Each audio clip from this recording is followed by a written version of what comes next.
Mr. President. Majority Leader. Thank you, Mr. President. Mr. President, I ask that the quorum call be suspended. Without objection. Mr. President, the Senate will vote later today to confirm Linda McMahon to be Secretary of Education. Mrs. McMahon is an accomplished businesswoman and public servant. She's known for her role in building World Wrestling Entertainment, better known as WWE, from a small operation to a large and thriving enterprise. And she has used her success to give back and make a positive impact. Mrs. McMahon led efforts to promote reading and civic engagement through WWE. She spent 16 years on the Board of Trustees for Sacred Heart University in her home state of Connecticut. She served on the Connecticut Board of Education. And in his first term, President Trump tapped Linda McMahon to lead the Small Business Administration, where she was known for listening to small businesses to make the SBA a more effective agency. She will bring valuable experience, an incredible work ethic, and a passion for education to her new role leading the Department of Education. And, Mr. President, she has a big task ahead of her. Let's acknowledge that. In January, the nation's report card revealed that American students are still struggling to make up ground lost during the pandemic. Reading scores among 4th and 8th graders declined again after falling in 2022 and 2019. 1/3 of 8th graders are reading below a basic level, the highest proportion ever recorded. Math scores showed modest improvement, but they still remain below pre-pandemic levels. And there's a widening gap in student performance. Mr. President, this should concern all of us. As a son of 2 public school educators and father of 2 daughters who went to public schools, I know this problem isn't going to be fixed by Washington bureaucrats. It's going to be fixed by good teachers, administrators, school boards, and parents, the people who are closest to the students and most invested in their success. Mr. President, the federal government provides less than 10% of funding for schools in this country. The other 90% of funding, money that keeps the lights on, pays teachers, and buys new textbooks, well, that comes from state and local governments and from private sources. But while the federal government provides a small percentage of education funding, it's responsible for an outsized amount of the bureaucracy and mandates in education. And more often than not, it's these policies that are holding back school districts from innovating and ultimately improving the education that they provide. Mr. President, I'm glad that Mrs. McMahon recognizes that education is not one size fits all. States have different needs. School districts and individual schools have different needs. And every student has his or her own needs and aspirations. So I'm glad that Mrs. McMahon plans to work in a way that empowers those closest to the student, because they are in the best position to do what's right for that student. When I met with Mrs. McMahon, we had a long conversation about South Dakota's unique education needs, including our tribal schools. And I look forward to working with Linda McMahon to limit bureaucracy, empower state and local governments, and let good teachers do what they're best at and what they love to do, and that's to help students succeed. Mr. President, most Americans are familiar with Title IX. That was the landmark legislation designed to create equal spaces and opportunities in education for women. Title IX is particularly notable for the effect it's had on women's sports. With its requirement that federal funding recipients create equal athletic opportunities for women and girls, Title IX paved the way for the women's athletic programs we see today at colleges and universities and high schools around the country. But now the gains that have been made through Title IX are under attack. Around the country, we have seen men, biological men who identify as women, take up spaces and medals in athletics meant for actual women. Swimming, track, volleyball, soccer, basketball. This is happening across a range of sports. And, Mr. President, the problems here are obvious. First of all, there is the physical danger that can be posed by men participating in women's sports. But this is about much more than any physical danger. This is a matter of fairness and equality.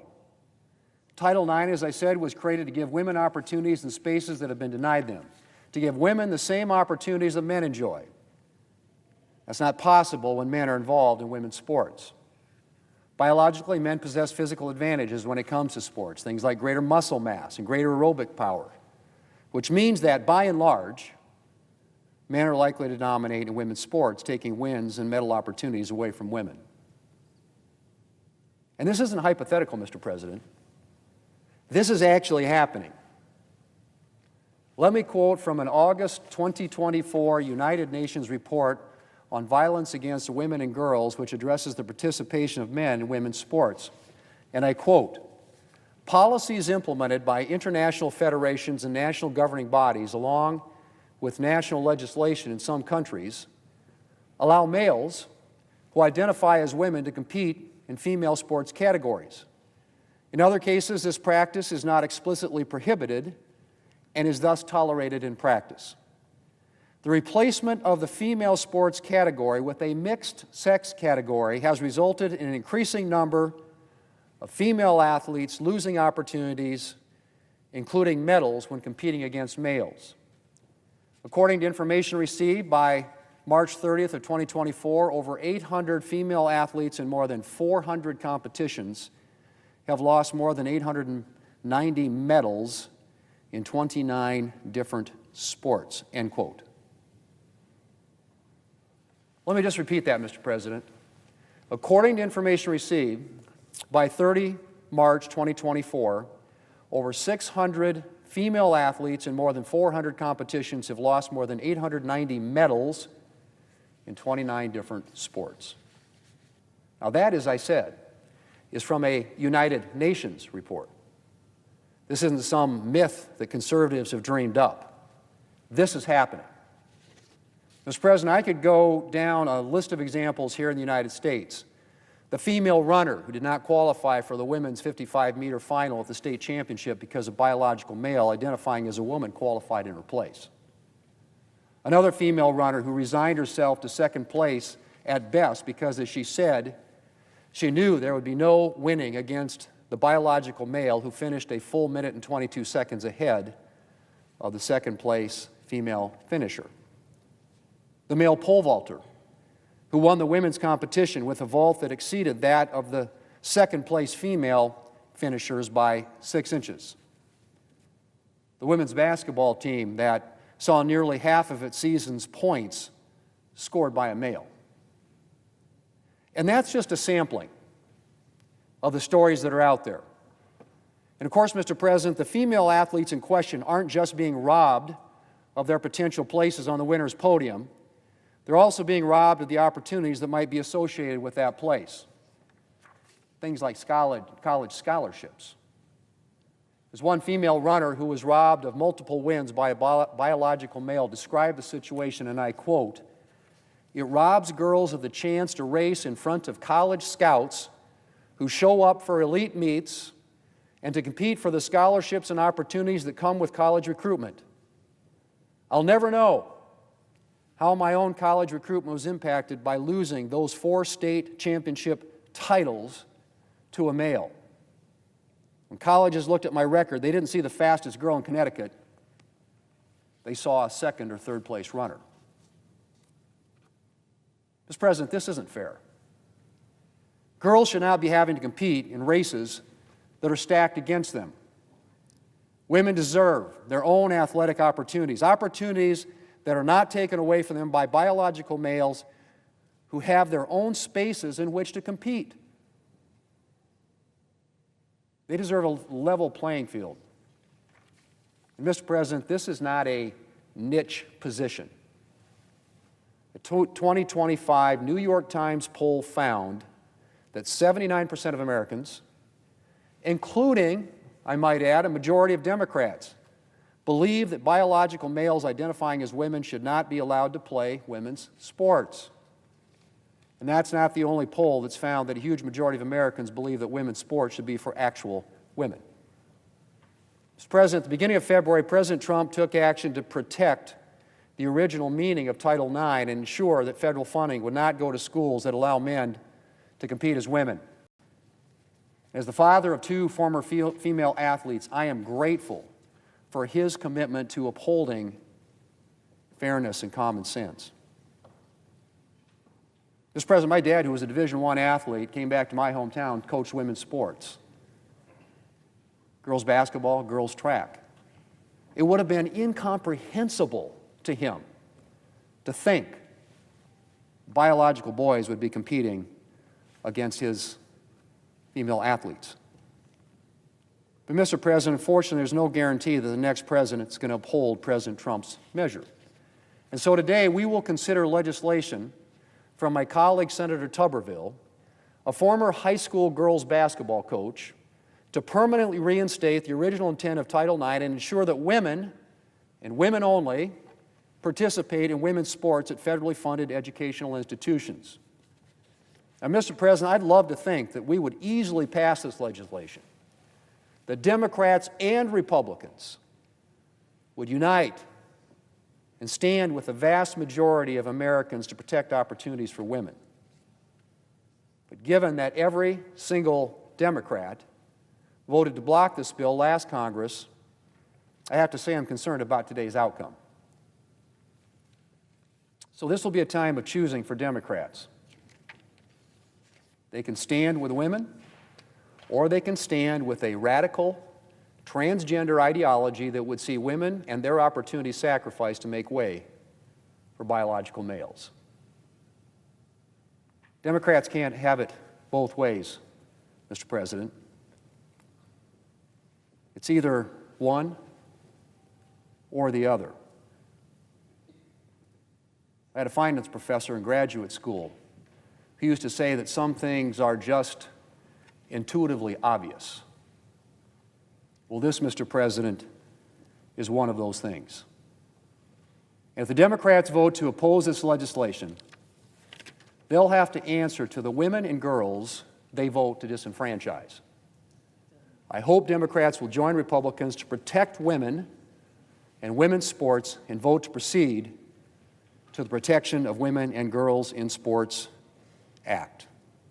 Mr. President, I yield the floor, and I suggest the absence of a quorum. Clerk will call the roll. Ms. Also-Brooks.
Democrat leader. I ask unanimous consent the quorum be dispensed with. Without objection. Now, Mr. President, tomorrow, President Trump will address a joint meeting of Congress for the first time since taking office, the oath of office. It's my honor, my true honor, to welcome 7 incredible New Yorkers tomorrow who will tell the story of what's under threat by Donald Trump's agenda, from Medicaid beneficiaries to disabled veterans fired from their jobs at the VA, to fired USDA workers, to home health care workers. It will also be my profound honor to welcome Orna Nutra, mother of Omer Nutra, and Ruby Chen, father of Itai Chen, both who were tragically killed by vicious Hamas thugs on October 7th. Orna's son, Omer, was taken hostage by Hamas during the attacks on October 7th. It wasn't until over a year later that Omer's family learned he was murdered by Hamas on October 7th. Ruby's son, Itai, was also taken hostage and tragically murdered by Hamas on the border of Gaza on October 7th. After months of fighting for his return, Itai's family learned that he was also killed by Hamas on October 7th. I spoke to Itai's dad, and I spoke to Orna as well, many times between October 7th and when they were notified that their children had been murdered. It was vicious cruelty of Hamas, whose viciousness seems to be part of their way, not to let the families know what had happened. Over and over again, especially Ruby Chen, who I got to know well and we had Brooklyn roots together, would wonder, is he dead? Is he alive? Is he alive? Is he dead? And Hamas kept them dangling, as I said, viciously and cruelly. What Omer and Itai's family have endured is beyond comprehension. But I'm inspired by their perseverance, by their resolve to keep calling for the safe return of remaining hostages and for the return of the bodies of their loved ones. We must bring all the hostages home now. But it's an honor, true honor, to welcome all of my guests, the Nutras, the Chens, and of course the others, to the Capitol. Now, tomorrow, Americans can expect Donald Trump to say many things that are false, including perhaps Russian information. What we will not hear from Donald Trump, however, is the truth. So today, let us speak the truth about Donald Trump's agenda. In a little over a month, Donald Trump, Elon Musk, and Republicans have set in motion the greatest transfer of wealth in favor of billionaires we have seen in modern times. On the one hand, you have Elon Musk calling Social Security the greatest Ponzi scheme of all time. You have Doge firing over 7,000 staffers from the Social Security Administration. You have Donald Trump threatening trade wars with our own allies. And you have Republicans cutting $880 billion from Medicaid to pay for their billionaire tax cuts. Money that funds things like community health centers, money that funds people who desperately need health care, money that funds parents or elderly parents of middle-aged couples in the parents are in nursing homes. All of that is at grave risk. Together, these actions will mean diminished wealth for working and middle Americans and more money in the pockets of the billionaires. Because after all, when the wealthiest man on earth calls Social Security a scam and Doge fires 7,000 Social Security staffers, that's a clear sign Social Security benefits are in danger. Donald Trump just said a few minutes ago that he was going to keep the tariffs against Canada and Mexico. When Donald Trump starts a trade war for Canada and Mexico, it means rising costs for produce, for groceries, for cars, even for ordering takeout and happy hour. It is unbelievable what they're doing with these tariffs. It could mean that restaurant owners in states like mine could be forced to close down as food prices go up. It means that building new homes will be more expensive, and those costs will be passed down to would-be home buyers. The bottom line is very simple. One of the greatest things Americans complained about in the past election was the high costs of so many different kinds of goods and products. And now Donald Trump is making it worse because he just said that he would not continue the pause on Canada and Mexico's tariffs, but will let them go into effect. Please,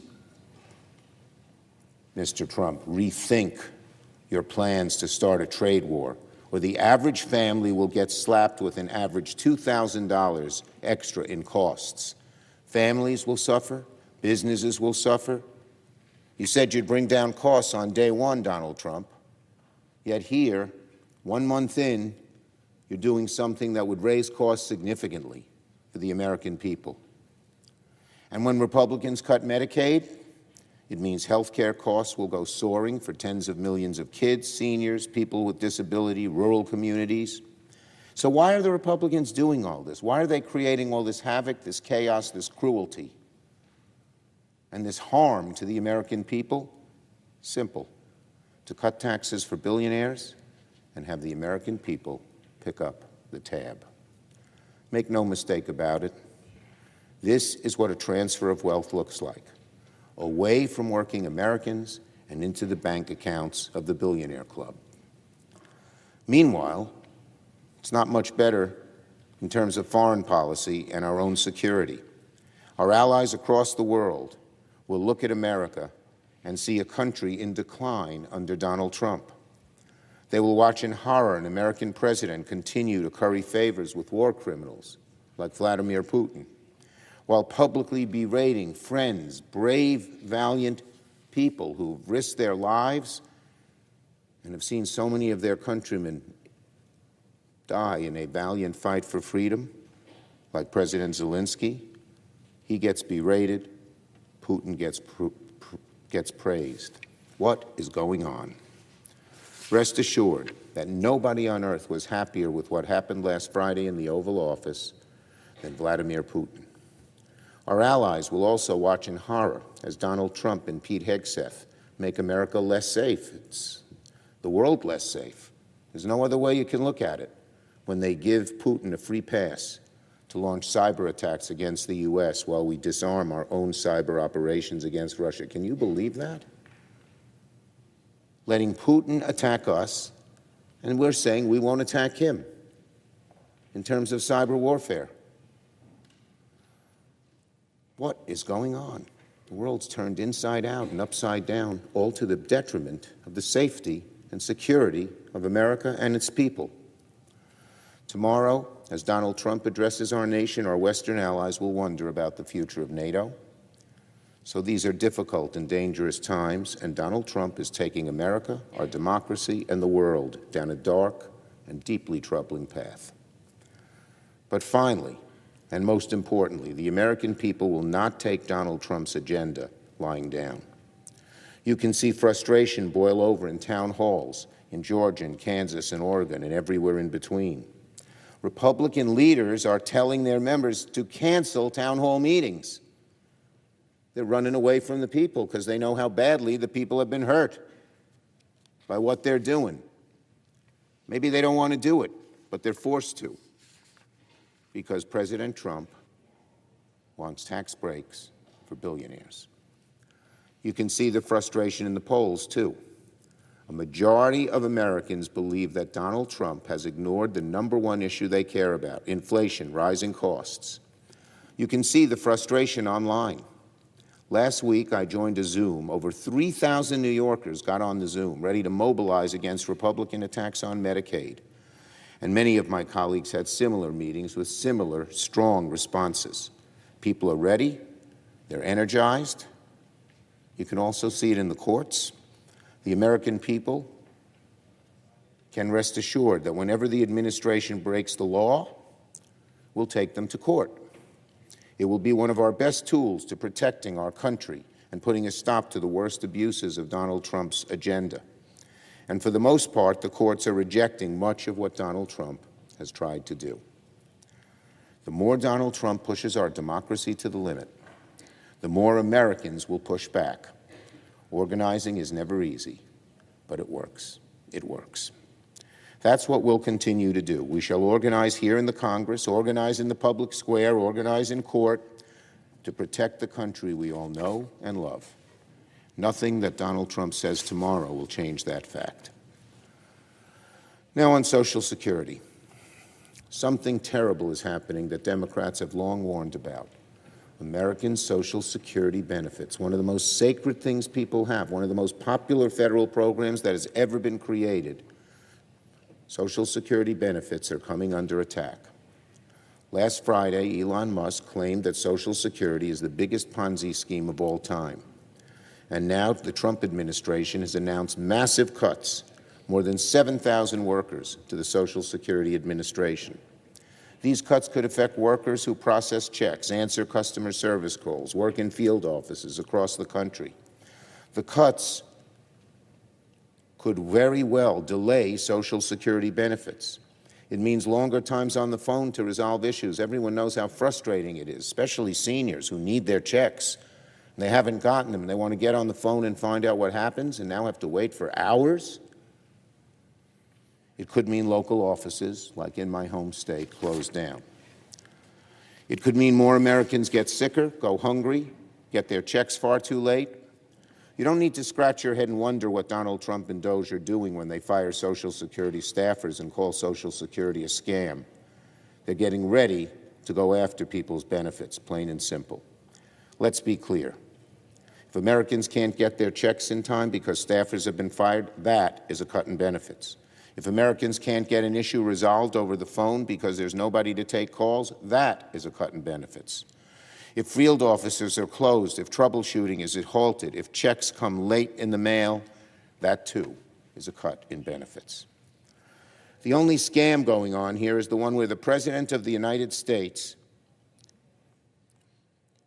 would try to fleece Social Security from the American people to help pay for tax cuts for their billionaires club. Democrats will not let it happen. And finally, on Linda McMahon, the nominee for Secretary of Education. I'm very proud that every single Democrat will vote against Ms. McMahon. Ms. McMahon's confirmation would be a slap in the face to students, parents, teachers who care about our public schools. Americans believe in public education.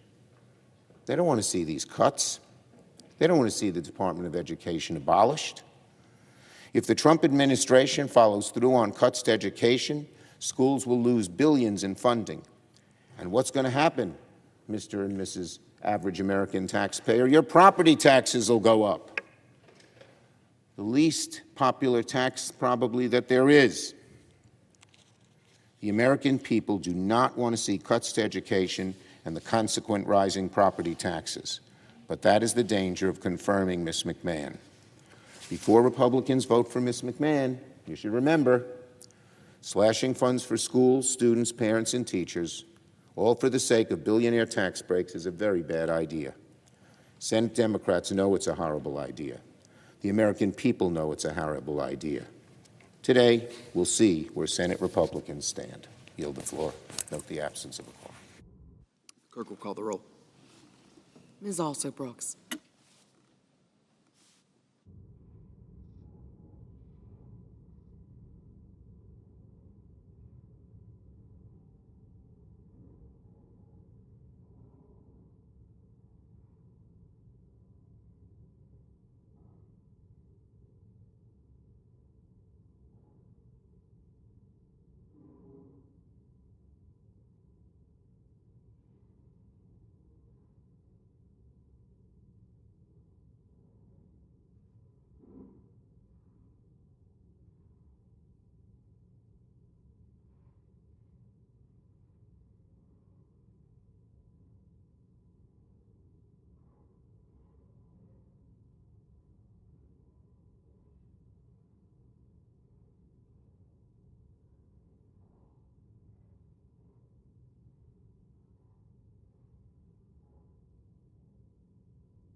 Mr. President.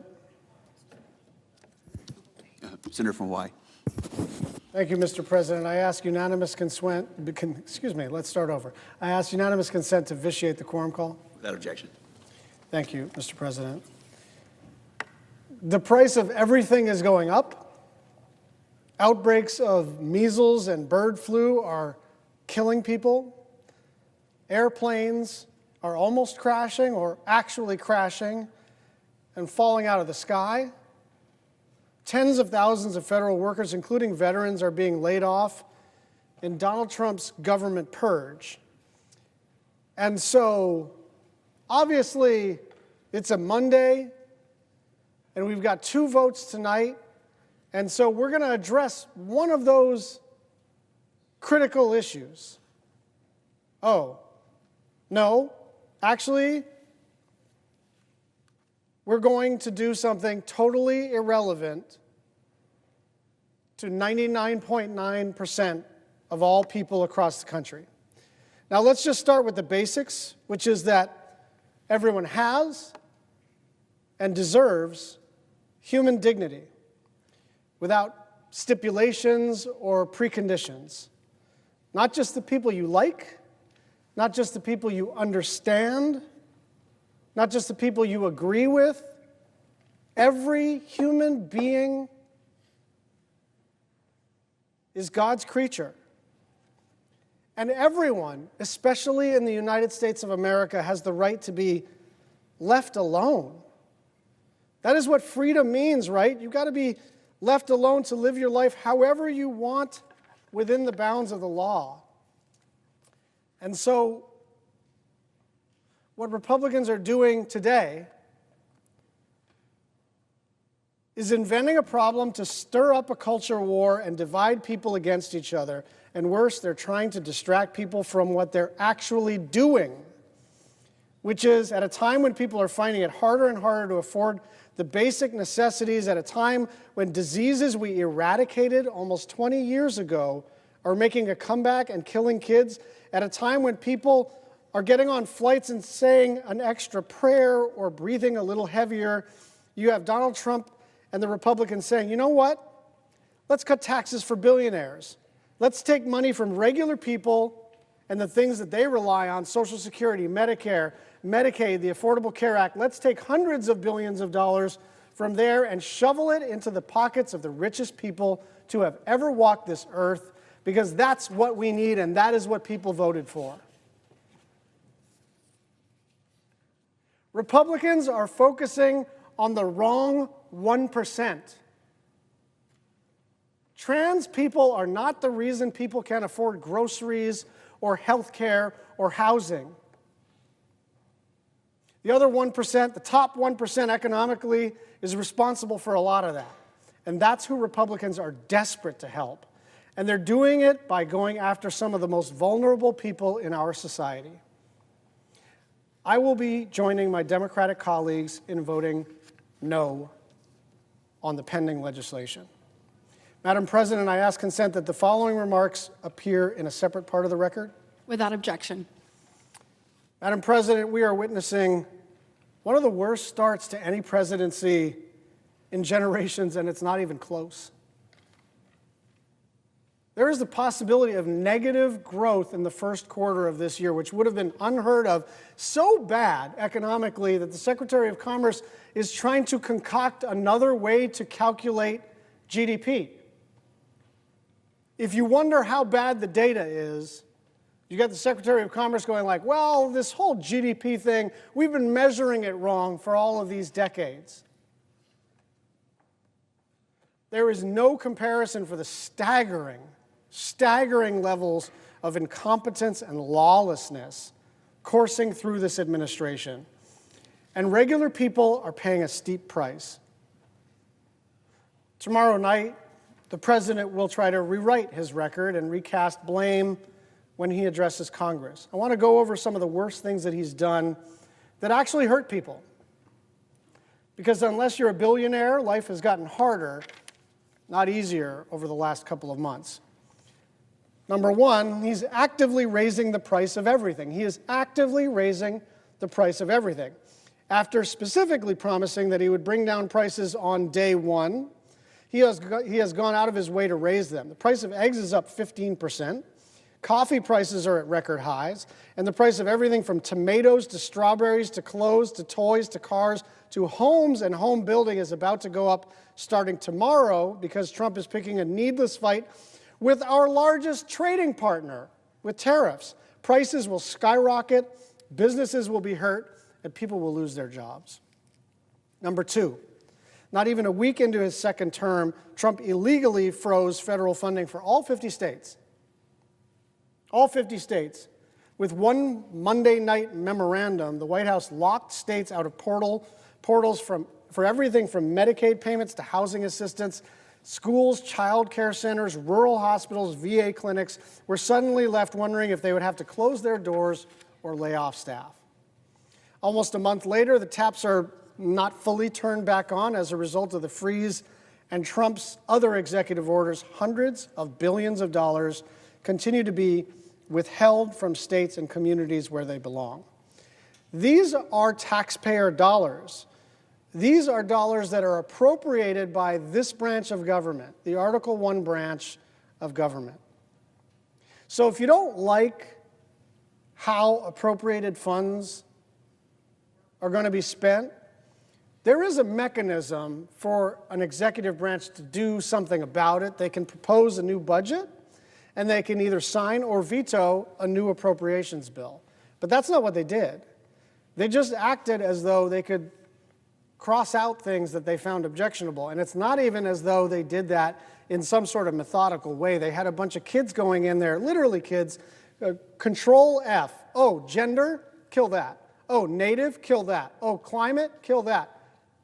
That's how they figured out what they were going to cut. Number three, Trump is illegally firing tens of thousands of government workers, many of whom are veterans. And he's not done yet. These are people who've dedicated their careers to public service, and in the case of veterans, risked their lives to protect our country. And they're just like the rest of us, bills to pay, kids to feed, parents to care for. And they're being discarded. This is the biggest mass firing of veterans in the United States' history. Number four, no one stands to benefit more from this ransacking of the government than billionaires, which is no surprise considering it's being led by the richest people on the planet. Eliminating the Consumer Financial Protection Bureau that was created in the aftermath of the 2008 financial crisis specifically to protect people from fraud and deceptive lending practices, or dramatically shrinking the IRS, which means refunds will be delayed during tax season and tax fraud will skyrocket without proper scrutiny. None of that benefits a regular person. None of that benefits a regular person. But it's great news if you're a billionaire trying to wiggle out of paying taxes or a shady lender who's looking to defraud people. Number five, if all of this wasn't enough, Trump and the Republicans are working to cut taxes for billionaires and make regular people foot the bill. Now, that's not unusual for them. Cutting taxes for billionaires is kind of their thing. They like it. It is their reason for being. But it's alarming nonetheless in the brazenness of how they're going about doing this. They basically want to cut money that goes to regular people and book that as savings, right? So whenever you do a tax bill, if you're doing it right, it pays for itself, which means you have to have something on the side of the ledger where you're bringing in more money, and then another side of the ledger where you're cutting revenue, and then it adds up to zero, it nets out, deficit neutral. The problem is they can't really figure out how to deliver this $4 trillion or so tax cut to the wealthiest corporations that have ever existed in human history and do it in a deficit neutral way. And so they are just like committing arson within departments and then trying to book that as savings to pay for the tax cut. Now, it is true that all political parties have a tendency towards exaggeration. And so you'd be forgiven if you hear this, you go like, well, it's a Democrat saying this is what the tax policy is, and maybe it's not exactly like that. But I want you to understand that what's happening in the U.S. House as they negotiate over this big tax bill is exactly that.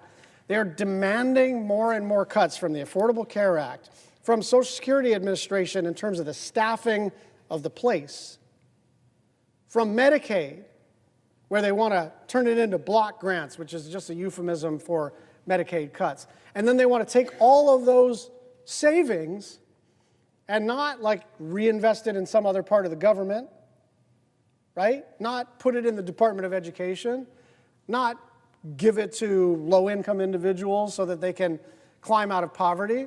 They actually just want to take trillions of dollars from you and give it to them. Madam President, I ask that these final remarks appear in a separate part of the record. Thank you, Madam President. Since taking office just over a month ago, Donald Trump has rapidly obliterated America's standing as the leader of the free world. Decades of hard work, extraordinary sacrifice, and painstaking bipartisan diplomacy to lead our allies and partners against the forces of autocracy and repression have been crushed. And America's reputation as the indispensable nation is in tatters. And it started with the illegal dismantling of the United States Agency for International Development and continued with the unlawful elimination of virtually all foreign assistance and culminated this last weekend, Friday, with the Oval Office meeting with Ukrainian President Zelensky last week. Trump has undermined American values and interests at every turn. This is not a doctrine that somehow puts America first. Past presidents of both parties, in different words and through different means, have aggressively pursued American interests. And I have to say, on the specific question of how USAID operates with the State Department, you hear secretaries of state of both parties saying, hey, it would be great if USAID and the State Department were better aligned. And so I'm the top Democrat on the SFOPS committee, which is the funding committee for foreign aid, and I sat down with the chairman, Lindsey Graham, and I said, I think there's some opportunity to do some bipartisan work here in reforming the foreign aid enterprise. We had a really constructive conversation. That was 2 days before all hell broke loose at USAID. All hell broke loose at USAID. Trump froze all foreign assistance and then moved to illegally shutter USAID, which is responsible for implementing most of our foreign aid. None of it was about achieving efficiency or rooting out waste. It was about Trump trying to wish away whatever parts of the federal government he doesn't like in violation of the law, in violation of the Foreign Assistance Act, in violation of the Constitution, in violation of the Prompt Payments Act, in violation of every appropriations bill that we've ever passed as it relates to USAID since the original Foreign Assistance Act. Like, this is not actually a close call. You can hate USAID. I don't. I think it's great. Or you can think it needs reform. I also think it needs reform. But the way to enact a law is to enact a law. The way to enact a law is not to just break the law and see if a judge will impose parameters on you. Trump literally fired the people whose job it is to identify and combat waste. That is not the kind of thing that you would do if you were interested in combating waste.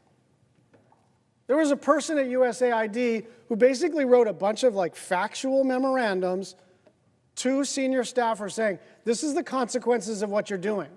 And among other things, it said specifically, hey, you might have a waiver program in place to allow life-saving aid to continue, but you sent everybody home and locked them out of their email. They sent everybody home and locked them out of their email, and then we're to believe that this waiver process is somehow going to push through the billions of dollars for life-saving aid that are needed and expected. And so what is happening? And these big providers, I won't even name them because they're so terrified, good organizations No political valence. If they have any political inclination, they tend to be Christian organizations doing literally God's work all across the planet. They are laying off people. They are literally closing up tents. People are flying home back to the continental United States or Hawaii or Alaska, wherever they live, and just saying, we're out of here now. So babies are getting HIV/AIDS from their moms now because the PEPFAR funding is frozen. And don't let anybody tell you that PEPFAR is unfrozen. Everything is frozen. Why? Because, and I might be getting this number slightly wrong, but as I recall it, there's about 70 people left. And this is a tens of billions of dollars enterprise. So how the hell are you going to consider a waiver for 5,800 individual programs when you have 70 human beings, not all of them in this particular bureau, to try to process the waivers? And so what I've been told is, hey, if there's anything that's especially important to you, sir, let me know. And I'm thinking, I'm not here to petition the king for mercy. The way this works is everybody operates within the law. We lost the election. Democrats lost the election. We lost the House, we lost the Senate, and we lost the presidency, and we lost it all fair and square. But now it's on Republicans to operate fair and square. And what's happening at USAID, I understand this is not the most compelling issue for people back home in Hawaii or people back home in Alabama or people back home in Illinois or anywhere. It is not like most people's burning desire, but people do understand following the law or not following the law. And what is happening right now is plainly unlawful. They are violating multiple statutes. And the consequences are not some like arcane discussion about legal principles or the rule of law. Millions of people will die. I'm still new enough to the Senate. I'm not that new to the Senate, but I'm still new enough to the Senate where I don't say anything I don't mean to say on the floor. And so I want anybody who is listening to understand, if we don't resolve this, millions of people will die. Millions of people will die because of an illegal decision made by this administration. And so we all have to decide, are we going to stand up for some basic American values? What are those American values? We are the good guys. When people see that USAID logo, they should say, awesome, the Americans are here. When they see that food grown in Georgia, processed in the mid-Atlantic states, grown in Kansas and other places, when they see that food arriving to prevent malnourished kids from going in the wrong direction, they should say, I am so thankful that America exists, not just as a country, but as an idea. We are the good guys. And part of being the good guys is even if you hate something, if it's a law, it's a law. There are a lot of laws on the books that I hate. Global gag rule, first one that comes to mind, but there are probably a dozen more I could come up with.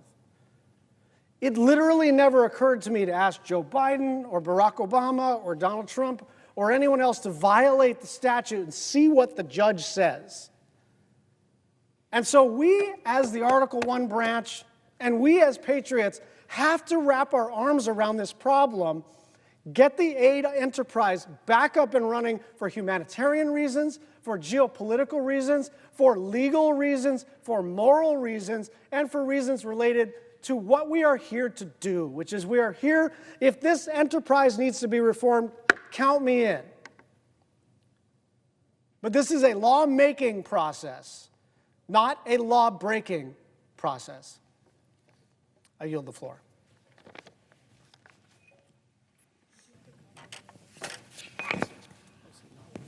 Madam President, The Democratic Whip. Madam President, I want to thank my colleague from Hawaii. And if he can spare 30 seconds, I'd like to tell him a story. Years ago, I went to India, to the dusty villages, not the big cities, just to see what USAID was doing. I'd heard about it. I wanted to see it. The most graphic example I can remember from that experience was when they showed me a bag of some grain supplement, and on it was written USAID, from the people of the United States of America.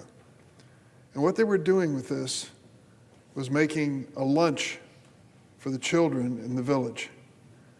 I don't think your kids or mine would have touched it. It looked like some odd Rice Krispie ball that was held together with water.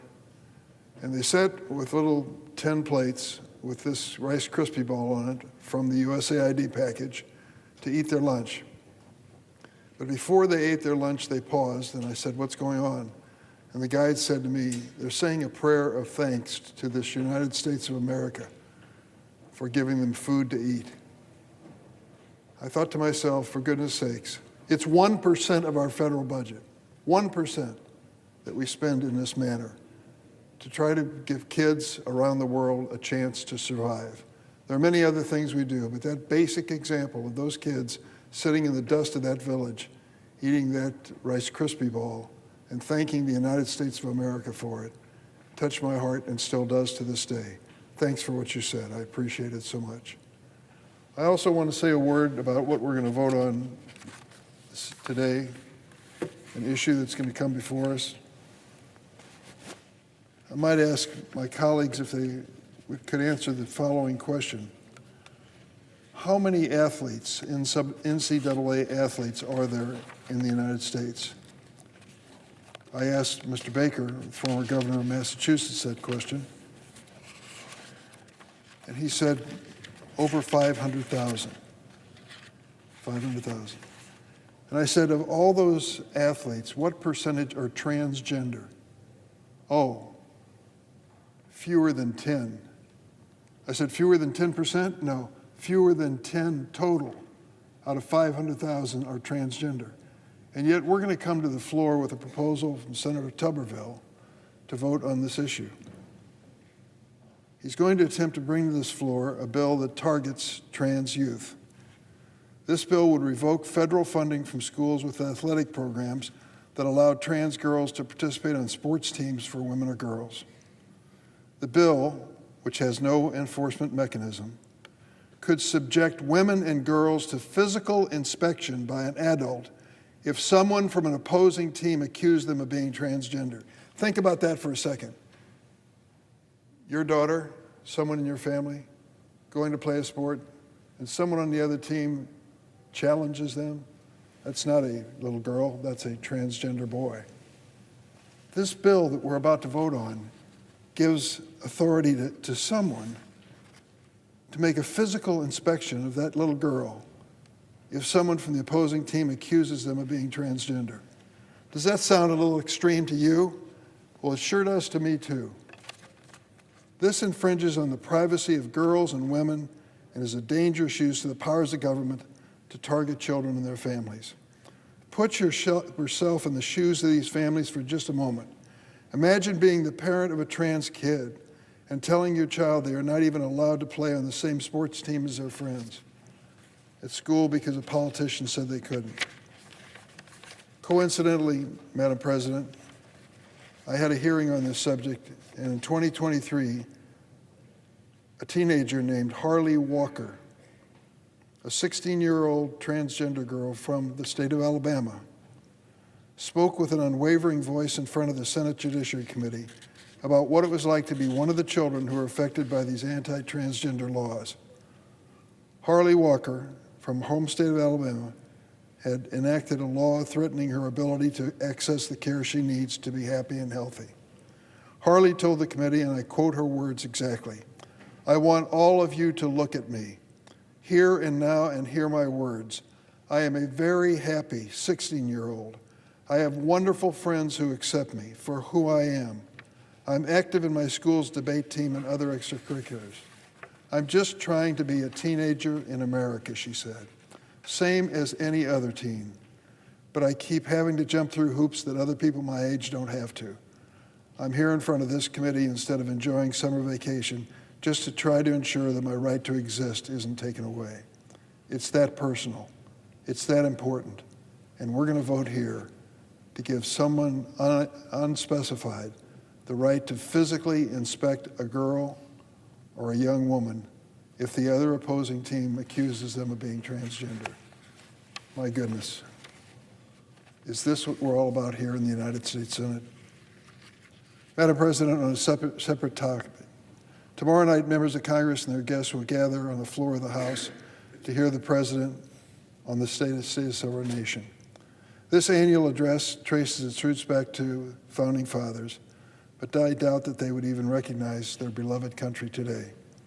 With President Trump and Elon Musk acting unrestrained, we are barreling down a dangerous path to a constitutional crisis.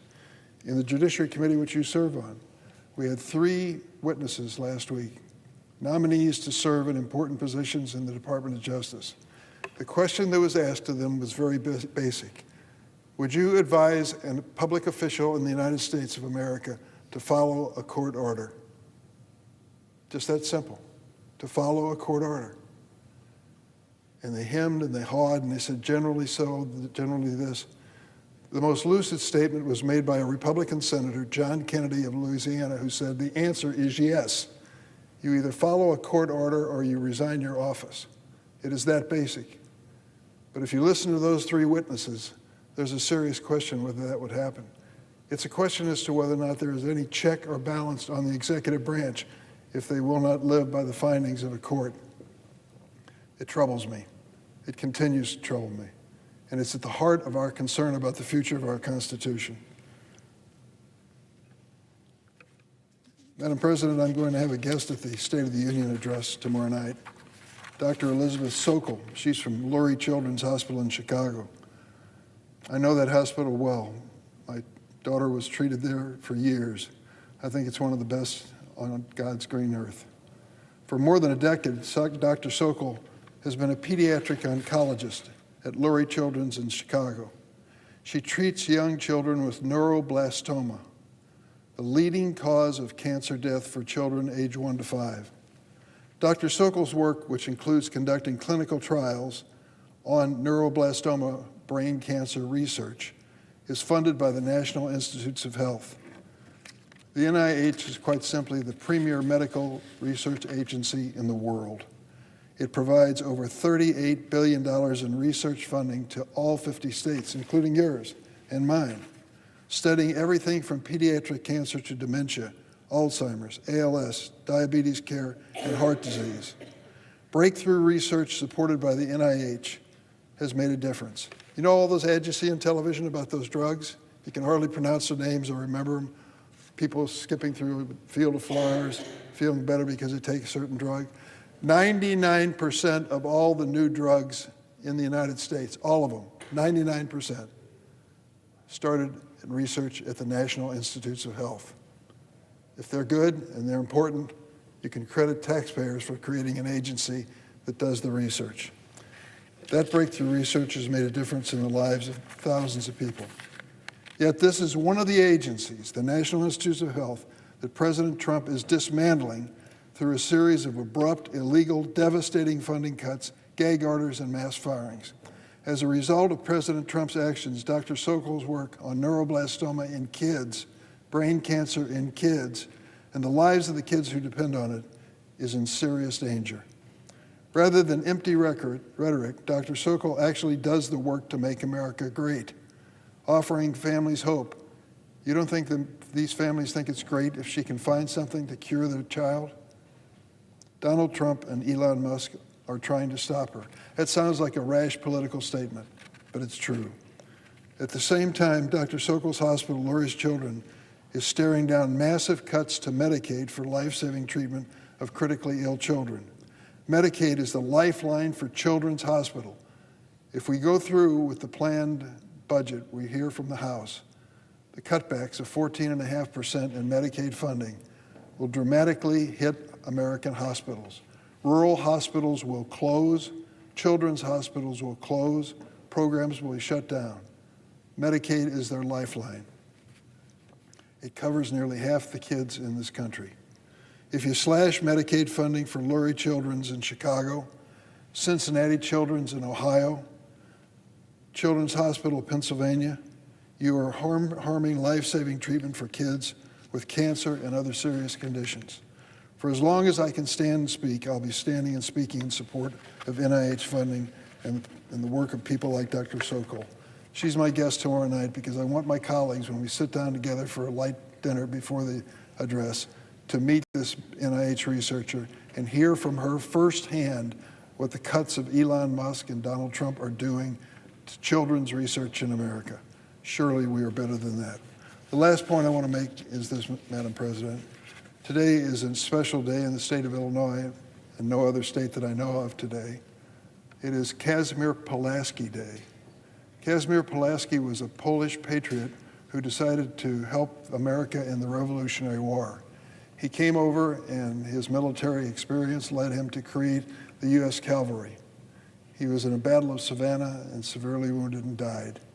He served our country as a patriot, even though he was a Polish person, not an American. Well, we take that pretty seriously in Chicago, where there are more people of Polish ancestry than any other place on earth except for Warsaw, Poland. We're pretty proud of that fact. And today we're proud of the fact that the president of Poland came to Chicago. President Duda and his wife were given a warm welcome at the Polish National Museum. And I recall the time, it really wasn't that long ago, when finally the Iron Curtain came down. And we had a question to ask. How are we going to protect the nations that used to be part of the Warsaw Pact, or nations that used to be Soviet republics? What is going to protect them if they want to aspire to democracy and move toward the West? We came up with the obvious answer. There was only one alliance that could protect them, the NATO, North Atlantic Treaty Organization. Because in the 80 years now that it's been in existence, it's done its job of avoiding World War III and strengthening the countries in the alliance, because we stand arm in arm next to one another. As I said today, it was a Pulaski moment. The United States and Poland standing together again for the future of both of their nations. I believe in NATO, and I don't know what it will do without it, but now we have to consider that. This new president, just a few weeks into his presidency, is threatening the very future and existence of NATO. If we walk away from it, if the United States disengages from NATO, the question is whether or not Europe can stand on its own feet. I think they will eventually. But in the meantime, countries like Poland, the Baltic nations, and many others are vulnerable to Putin's aggression. What he did in Ukraine 3 years ago, and even before that, he will do again. And smaller nations don't have a prayer in fighting him. I am saddened, shocked, stunned at what happened in the Oval Office last week with President Zelensky. To have that display in live television breaks my heart. To think that this situation is such that we would humiliate our ally in Ukraine and at the same time talk about the greatness of Vladimir Putin, just I find disgusting. People are no students of history if they buy into that thinking. For the longest time, we've stood with the people of Ukraine. Do you know what the briefing was when they invaded Ukraine? They called the senators down, and the intelligence agency says, let me tell you what's going to happen when finally Putin pulls the trigger and invades Ukraine. Those Ukrainians will last between 3 days and 2 weeks. That was it, 2 weeks if they're good. And then it'll be a guerrilla war. Well, they were certainly wrong. Here we are 3 years later, and the Ukrainians are still fighting. How many Ukrainians have died so far? We can't come up with an accurate figure, but we know 46,000 have died. 46,000 have died fighting Putin, who invaded their country. And this president calls the head of the Ukrainian country, Zelensky, a dictator, and says that he actually invaded his own country. What in the world is he talking about? These people have been fighting to the death. Millions have been displaced, and they have been standing up for the values that we cherish in this country. To walk away from them and to subject their leader to what we saw last Friday in the Oval Office is disgusting, humiliating, below the dignity of the United States. I stand behind Ukraine. Maybe that's why I'm wearing this tie today. I stand behind Ukraine because I believe those people are fighting for the very values that we treasure. and they stood by the United States, and they said thank you many, many times to me and to others. We need to stand behind NATO and Ukraine and stand for the values that are important. Hitching our star to Vladimir Putin is a fool's errand. It is a disaster waiting to happen. I hope to goodness we don't reach that point. And I yield the floor and suggest the absence of a quorum. The clerk will call the roll. Ms. Also Brooks.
Madam President. The senator from Wisconsin. Madam President, I rise today in strong opposition. The Senate is in a quorum call. Oh, I ask that the quorum call be vitiated. Without objection. Madam President, I rise today in strong opposition to any attempt by the federal government to meddle in decisions about who can and cannot participate in school sports. Simply put, it's not for the federal governments, it's not their place to tell state and local sports leagues across this country how to do their jobs. This is a decision for local communities where players and parents can participate in that discussion at the local level. This is a decision for sports leagues to thoughtfully craft policy that actually takes seriously what is best for all players, not blanket mandates that will undoubtedly have unintended consequences for the safety of all students. I, for one, trust our states, our leagues, our localities to make these decisions without interference from Congress or the President. For years, we have seen them do it thoughtfully and carefully. They have done what is best for the children in consultation with parents, teachers, coaches, and community members. This is exactly how this type of policy should be created. But Republicans are now saying that they actually know better than these local sports leagues. The president is saying that he knows better than parents what is good for their children. President Donald Trump and my Republican colleagues have inserted themselves into this discussion, tying the hands of leagues who are actually focused on the best interests of our children. And as far as I can tell, it's just to score political points and stir the pot of the culture wars. I'll close with this. Too often in this debate, it gets lost that we're talking about real people. It's clear that my Republican colleagues, when they casually dehumanize trans Americans in their attack ads, forget or simply do not care that they are talking about real people, often youth, often children, who already do not feel welcome in their communities. This legislation tries to send the message that certain kids are not welcome in Little League or on the basketball court, and really that they are not welcome in school at all beside their peers. What a heartbreaking message to tell a child.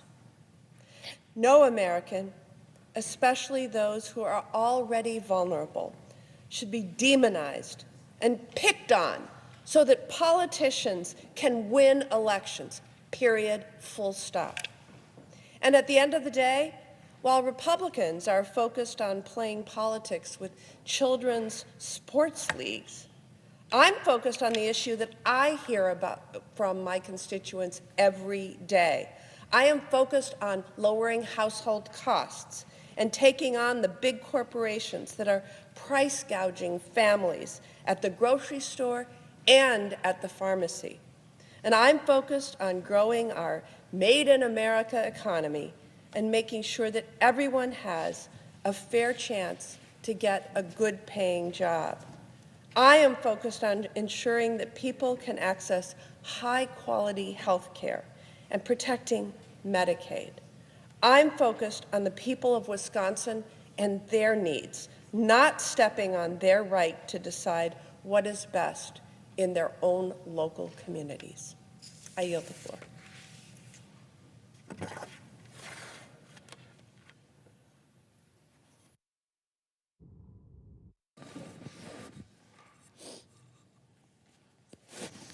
Madam President. The senator from Washington. Thank you, Madam President. You know, I got my start in politics as a mom in tennis shoes fighting to protect a preschool program, and I still wear that label proudly. I am a former preschool teacher. I'm also a former community college educator, and I am also a former school board member. So I don't mess around when it comes to making sure every single one of our students in every corner of our country has access to quality public education, one that leaves them prepared for the future and opens the doors of opportunity wide. It's not a responsibility I take lightly. It never will be. Our kids are the future of this country, and the Department of Education is really at the heart of how we make sure they are set up for success. But Donald Trump and Elon Musk want to rip the heart out of public education in America and abolish the Department of Education. Well, not if I can help it, and that's why I believe we need a leader at the Department of Education who actually believes in the mission of the Department of Education. We need a Secretary of Education with a really deep understanding of how to use this crucial position to strengthen educational opportunities and outcomes for every student in this country. We need a Secretary of Education who will put students first, not billionaires, who will stand up for our kids, every single one of them, even if it means standing up to Donald Trump and Elon Musk. And Madam President, on each of these accounts, Linda McMahon fails to make the grade.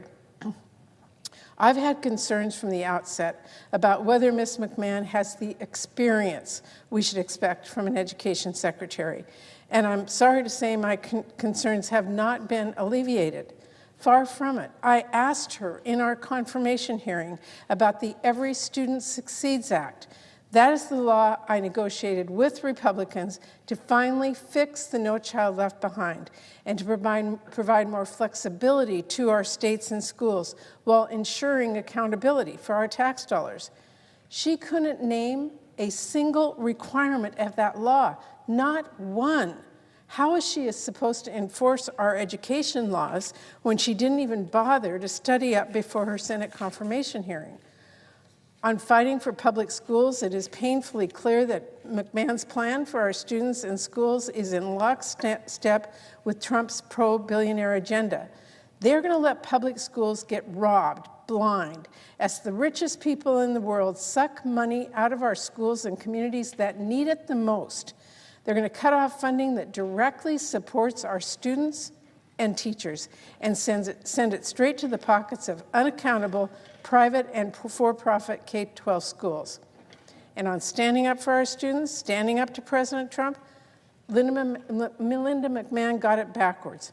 When I asked her at the hearing about making sure schools get the money that we, Congress, passes, even if Trump and Musk try to block it, and making sure that our students' data is protected as DOJ tries to muck around with no oversight or accountability, she made it very clear she would not stand in their way.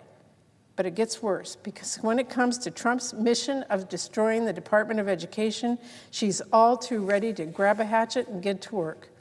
The irony is that while Trump and Musk talk about eliminating the Department of Education, they're trying to involve the federal government even deeper into the schools than ever before. They talk about how schools and parents know best, and then they threaten schools if they don't do what they say. Apparently, Ms. McMahon thinks, why should we have a Department of Education if Trump and Elon Musk can actually just tell schools what they can do and what they can teach? Well, let's be clear what it will mean if Trump, Musk, and McMahon have their way and try to turn the Department of Education into something that kids read about in our history books. There are 26 million K-12 students from low-income neighborhoods who could see their schools lose federal funding, lay off teachers, or even close. There are 9.8 million students at our rural schools that count on federal support, which could face similar challenges. There are 7.4 million students with disabilities who could see the IDEA program upended, cutting off support that state and local taxpayers will need to provide. There are 6.6 million students who get Pell Grants to help them afford college or enter the workforce or further their careers, who would be impacted by the chaos of abolishing the department.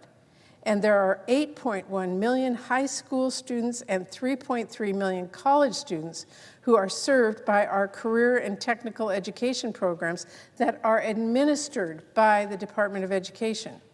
Trying to abolish the department, or even just taking a wrecking ball to the critical work that it does, will hurt our students who face homelessness.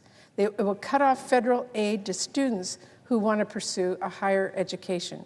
It will undermine the enforcement of the rights of students with disabilities. It will reduce assistance intended to lift up students not getting the support they need. Weaken protection for students, scrap evidence-based research that helps us know what is working, for whom, and how, and it will leave for-profit colleges free to rip off students and families, which we have seen happen in the past, and we can't let that happen again. So the fact that Ms. McMahon has not opposed Trump's grand plan to abolish the Department of Education is not just a red flag to me, it is a blinking, blaring fire alarm. It means either she doesn't fully understand just what the department does and how devastating it would be to abolish, or she doesn't care. Either way, I have to say I find that disqualifying. So here's my message to everyone, and like any good preschool teacher, I'm going to make it short and simple. We cannot have a Secretary of Education who doesn't believe in having a Secretary of Education. It's kind of common sense. I mean, why would we have someone in charge of the education department who thinks it should not exist, who doesn't care if we have a department focused on getting our students in schools the support they need? So, Madam President, let me finish with this. I still have in my office a quilt that my kids in my preschool made for me on the very last day I taught preschool. It is hung prominently on the wall of my biggest meeting room. It is a beautiful patchwork of squiggles and smiles drawn in the bright, messy crayon. And when I look at it, I remember the little hands that made each one of those squares. I think about those little heads with big, curious minds and a world of possibility before them. I remember the responsibility that we all felt to make sure they were leaving our preschool ready to succeed. I wonder how many of those children that made those little small squares now have kids of their own. And I reflect on how the decisions we make in education today, the policies that we fight for, the people that we confirm or reject here, will set a course for our children and our country for years to come. There are two clear courses ahead of us with this vote. One, where we have a Department of Education that continues to work to support every student and give them a bright, possible future, or one where we don't. One where every kid is on their own, one where lights are turned off and doors are shut and opportunities are closed, unless you happen to have the right zip code or the right money. I know which future I'm going to vote for today. The one where we live up to our responsibility and all of our kids can live up to their fullest potential and pursue big dreams. I urge my colleagues to join me today in voting for that future and against Linda McMahon for Secretary of Education. Thank you, Madam President. I yield the floor. Ready? Go ahead. Madam President. The Senator from Alabama.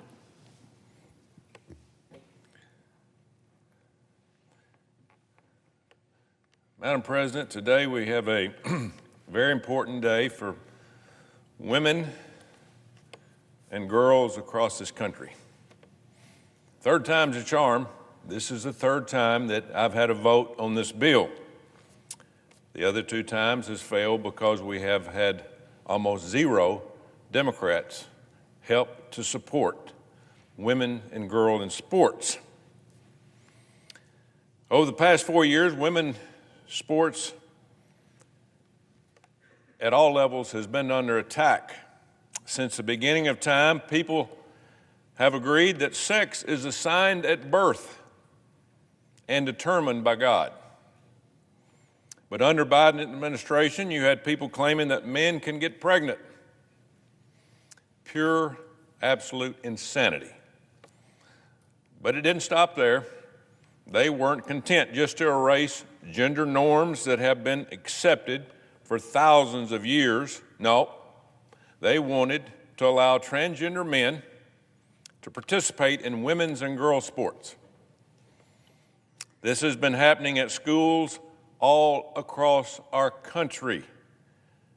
We have women's teams in some states that are all boys. Let me say that again. We have women's teams in some states participating on the high school level that are all transgender boys. no opportunities for girls or women to participate on the team. Young women have been forced to compete against men and even share locker rooms and shower time. And on top of that, your taxpayer dollars are paying for it. Thankfully, President Trump just signed an executive order, said no more. No more federal money to any state that allows this to happen. But you have to understand, this only lasts as long as President Trump's in office. So we need this vote, which is going to happen in around an hour, to pass so we can make this into law. This executive order that he signed can be reversed. So we're going to continue to fight some states that are even not going by the executive order, like Maine, some in Michigan, some in New Jersey. Some saying we're not going to go by that law, even though the President of the United States says that men and women can't participate on the same team. That will end up going to court, so we'll see how that happens and what the answer will be. But the big part of the problem, we've created an unfair playing field where different states have had different laws impacting women and girls everywhere. This is not only confusing, but it is very, very dangerous. Congress needs to act on this to protect women in sports, to ensure Title IX protections are preserved.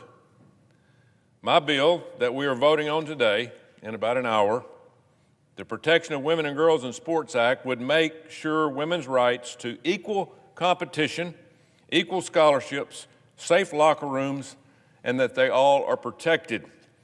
This legislation has already passed the House just about a month ago, with 2 Democrats actually supporting it.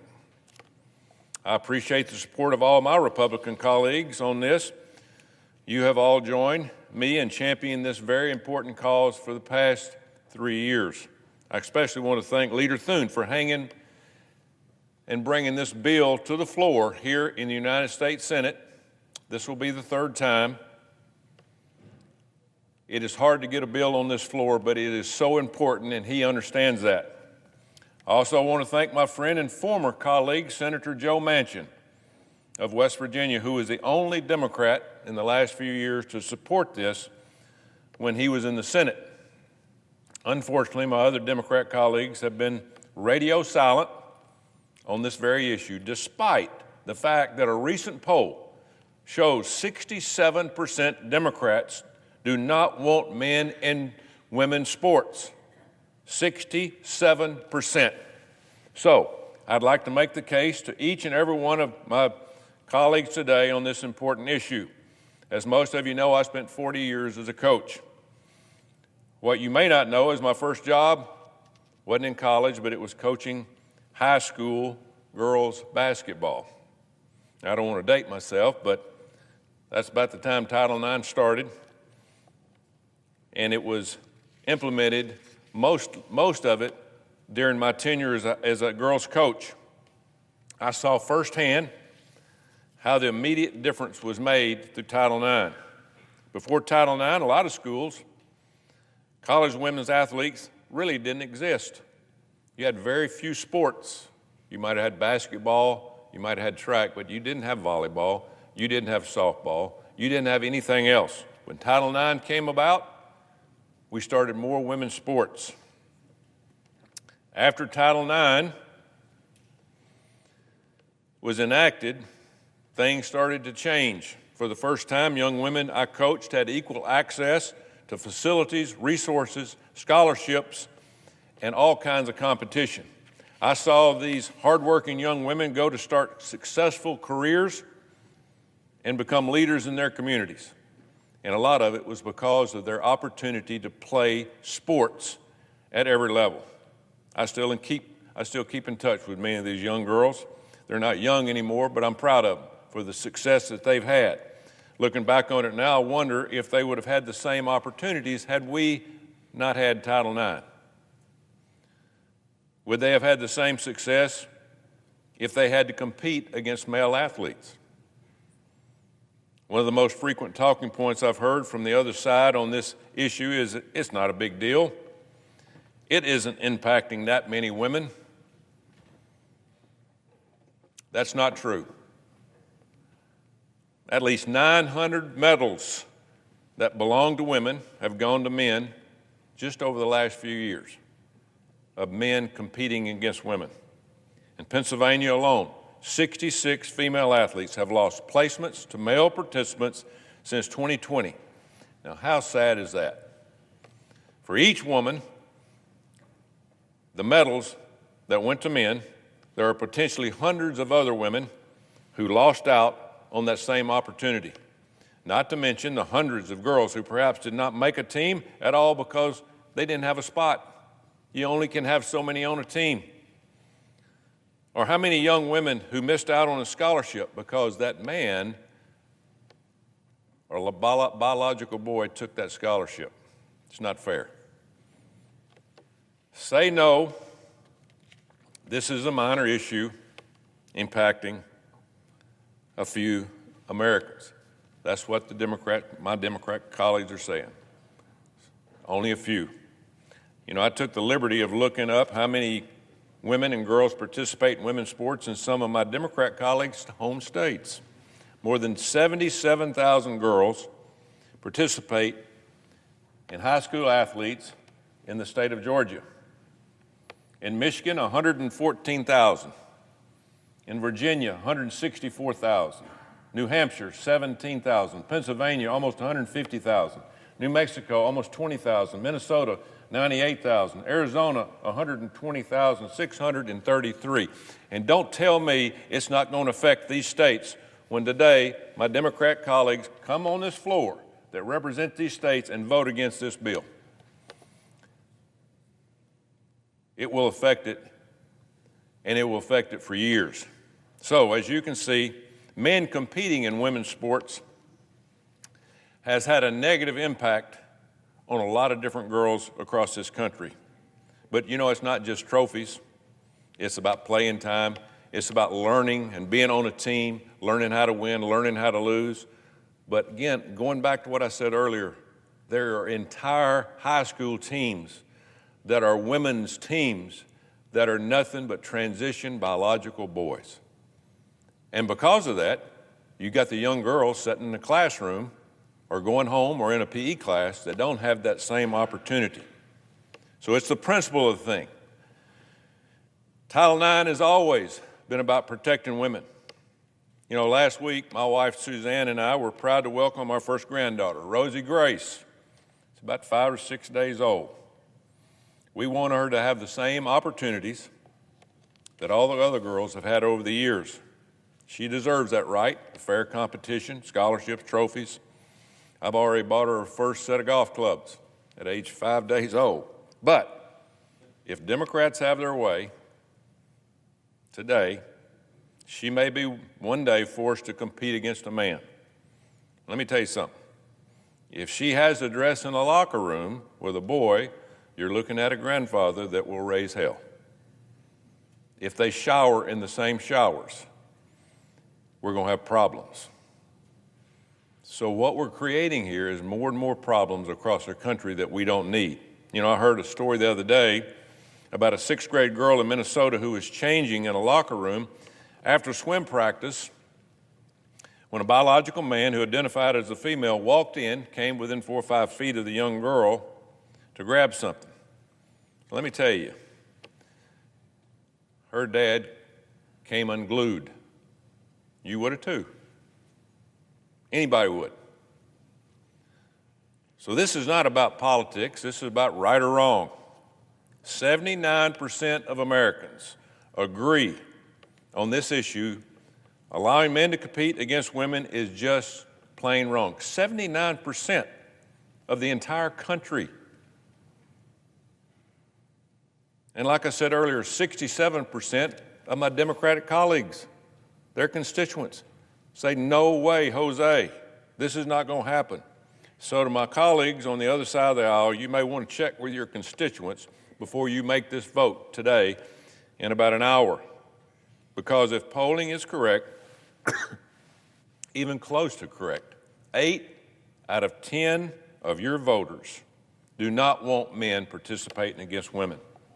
And if that doesn't strike a chord with you, let me ask you this. You have daughters, you have granddaughters, you have nieces. How would you feel if they trained for years, waking up early every morning, staying up after school late, practicing, putting in those long hours when nobody else was watching, missing spring break, family vacations, birthday parties, and holidays, making a tremendous physical and financial sacrifice, all so they could one day have the opportunity to either win a trophy or win a scholarship, but then only to have the opportunity ripped away by a bigger, faster, stronger male athlete because they want to participate against women. Well, you know what? That happened to somebody, and most of you probably know who it is, Riley Gaines. Riley worked her entire life to earn a scholarship at the University of Kentucky in swimming. She was winning races left and right until a man named Will Thomas changed his name to Leah Thomas and signed up for the Kentucky's women's swim team. Riley and Will Thomas ended up tying in one race for 5th place in 2022 NCAA Women's Championship Tournament. Riley wasn't even allowed to have a trophy. The NCAA come and said, we only have one trophy. We're going to give it to Leah because we think that's important. Imagine if Riley was your daughter and all that time and effort was put in her career, her life, to win a trophy, but she had a biological boy decided he wanted to be a woman. Or beyond that trophy, how would you feel knowing your daughter is sharing a locker room with that same man, which she refused to do, and dressed in a janitor's locker room? You know, I've heard from countless girls across the country who have described to me how men have joined their teams and proceeded to undress in front of them, much to their horror. One particular young woman, Paula Scanlon, who swam at the University of Pennsylvania, shared how being forced to be in a locker room with a male was particularly traumatizing for her, as she had already survived a sexual assault months earlier. It's just plain awful what we were doing to these young women. Plain awful. There's no common sense. So thanks to President Trump's executive order, the NCAA recently announced men will no longer be allowed to compete against women on the college level. While this is a step in the right direction, NCAA's rules still allow, to this day, NCAA changed their rules, but they still allow men, biological boys or men, to enjoy all the other benefits of being on a women's team, practicing, dressing in the locker rooms, showering, but they just can't compete in a game. That makes no sense. The NCAA needs to stand up for young women across this country and say, no way. It just makes no sense when we've made that rule. To fully protect women, Congress needs to pass legislation on this, as I said earlier. We got to pass it. It's the only way it's going to stop, because the people out there that have lost their mind are going to continue to force this to happen. The Protection of Women and Girls in Sports Act would prevent a school from receiving federal funding if it lets boys compete against women. That's the only way we can stop it. It also denies gender as male, or defines gender as male and female. What an idea, right? I've seen some of my colleagues on the left voice concerns about this type of language being hate speech. This is hateful to do this. I don't see it that way. What is hateful is allowing women scholarships and opportunities to be stripped away from their hard work and given to biological boys. I thought we left discrimination against women behind in this country decades ago, but I guess not, because here we are, 2025, hanging women and girls out to dry. Think about it. Are we going to sacrifice the rights of 50% of this country for the rights of a small few? I was deeply disturbed this summer to see the videos of men boxing against women in the Olympics. You know, when I was growing up, I was taught that, hey, you should never hit a girl. but I guess that's okay nowadays. One study found that males can punch 162% harder than females. Perhaps that's why you rarely hear about a woman competing in men's sports. It's not politically correct to say, but it's true. Someday, somebody is going to get seriously injured if we don't do something about this. It's unsafe and it's unfair, and it's downright wrong. I've heard from countless parents, students, teachers, and coaches all over the country about this issue. It is a huge topic. And I bet that my Democrat colleagues in blue states have heard the same questions, even if they won't admit it. The American people are on the same page on this, and their verdict is in. They want men out of women's sports and women's locker rooms. Let's do the right thing. This doesn't have to be a Republican or Democratic issue. This is about standing up for girls and women, which I know my Democratic colleagues also care about. This is long overdue. I hope we can put politics aside and in about an hour, 45 minutes, do the right thing and protect women and girls in sports. I yield. The Democratic leader. Before my colleagues vote on the next vote, Linda McMahon's nomination for Secretary of Education, they should remember a vote for Ms. McMahon is a vote for draconian cuts to education and rising property taxes for middle-class and suburban American families. That's why I am so proud that every Democrat will vote no to stand up for our schools, for our kids, for our teachers, for public education, and to prevent property taxes from going up further. Donald Trump is clear he wants to eliminate the department and push never-before-seen cuts to public schools. Ms. McMahon will make that happen. Her whole background is anti-public schools. When you slash federal funding for education, it leads to higher taxes back home. So many of our school districts, they could be urban, suburban, or rural, depend on federal funding. You cut that, it leads to higher property taxes to make up for the loss of money. Communities will also be forced to slash other programs, including helping the disabled kids, for funding for the schools. This is not what the American people want. This is not what they bargained for. The Senate should reject Ms. McMahon because funding cuts for schools, students, parents, and teachers, all for the sake of billionaire tax breaks, whose kids probably don't go to public schools, is an awful idea. I'm proud every Democrat will vote no, and I ask for the yeas and nays. Is there a sufficient second? There appears to be. The yeas and nays are ordered.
You ready?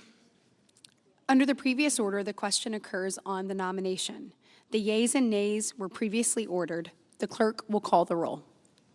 Ms. Also Brooks, Ms. Baldwin, Mr. Banks, Mr. Barrasso, Mr. Bennett, Mrs. Blackburn, Mr. Blumenthal, Ms. Blunt Rochester, Mr. Booker, Mr. Bozeman.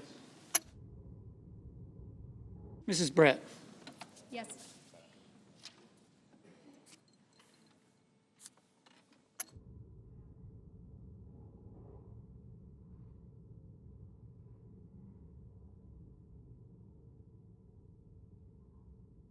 Mr. Budd.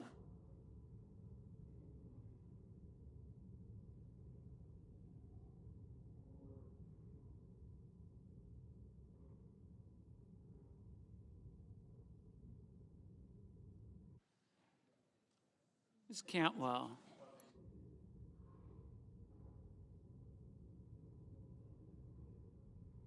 Mrs. Capito.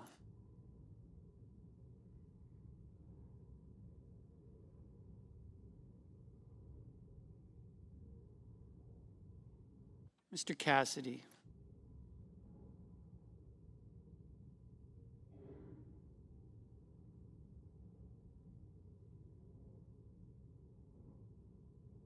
Ms. Collins.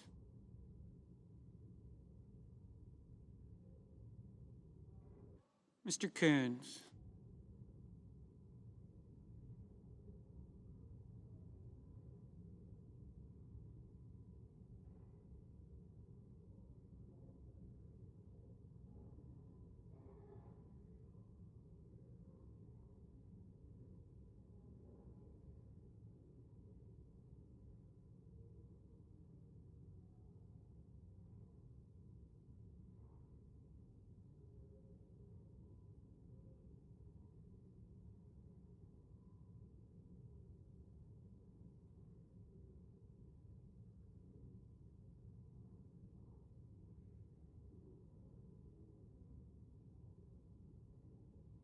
Mr. Cornyn.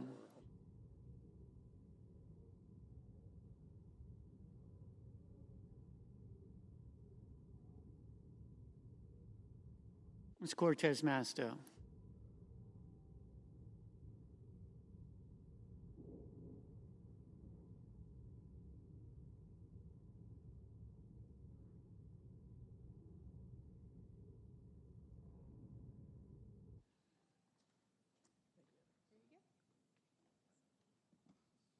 Mr. Cotton.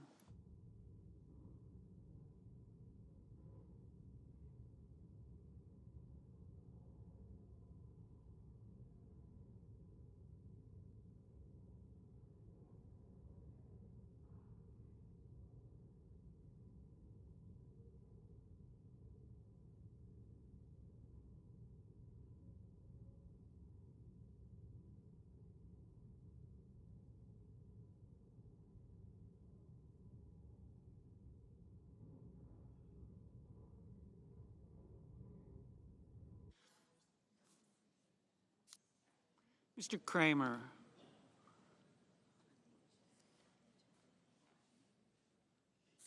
Mr. Crapo.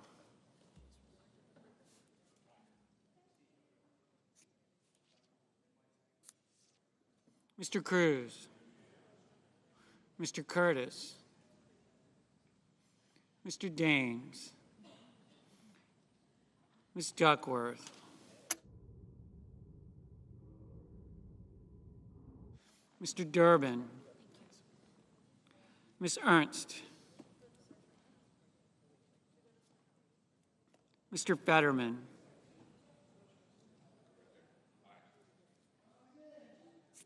Mrs. Fisher. Mr. Gallego. Mrs. Gillibrand. Mr. Graham. Mr. Grassley.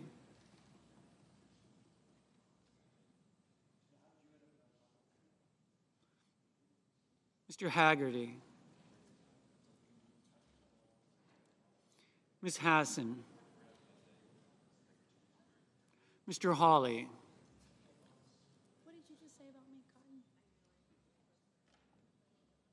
Mr. Heinrich.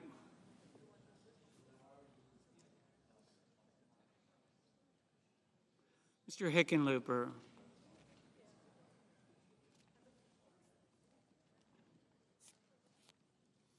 Ms. Hirono.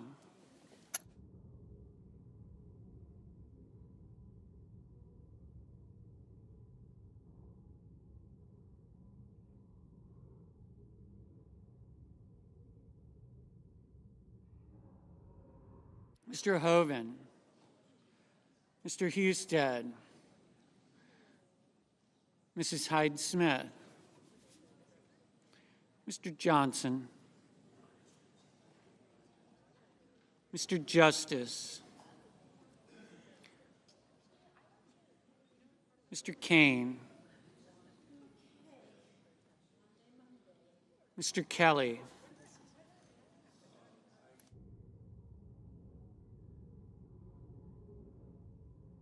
Mr. Kennedy,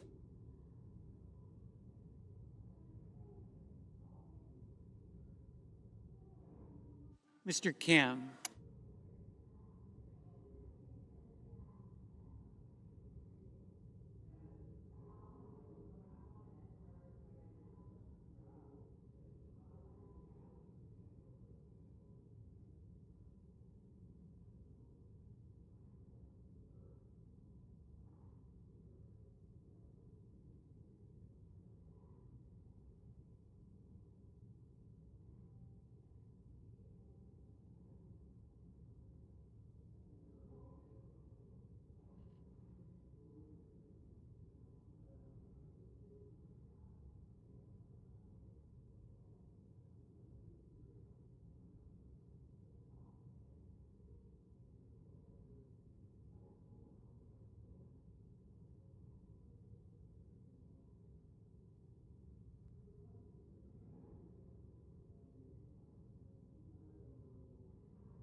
Mr. King, Ms. Klobuchar, Mr. Langford, Mr. Lee, Mr. Lujan, Ms. Lummis, Mr. Markey, Mr. Marshall,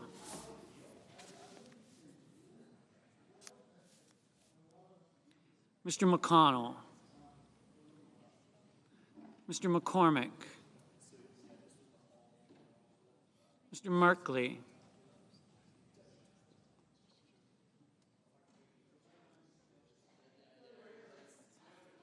Mrs. Moody, Mr. Moran, Mr. Moreno, Mr. Mullen,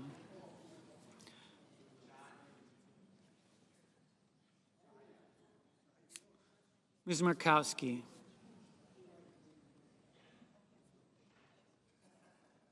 Mr. Murphy, Mrs. Murray, Mr. Ossoff, Mr. Padilla, Mr. Paul, Mr. Peters, Mr. Reed,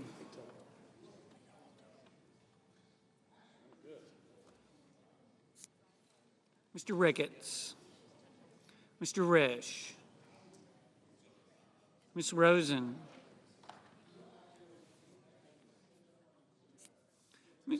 Mr. Rounds, Mr. Sanders, Mr. Schatz, Mr. Schiff, Mr. Schmidt,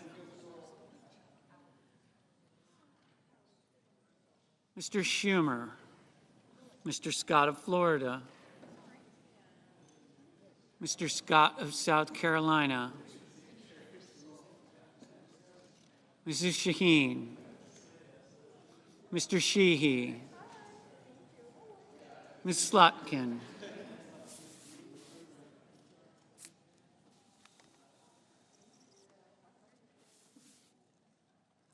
Ms. Smith, Mr. Sullivan, Mr. Thune, Mr. Tillis, Mr. Tuberville, Mr. Van Hollen,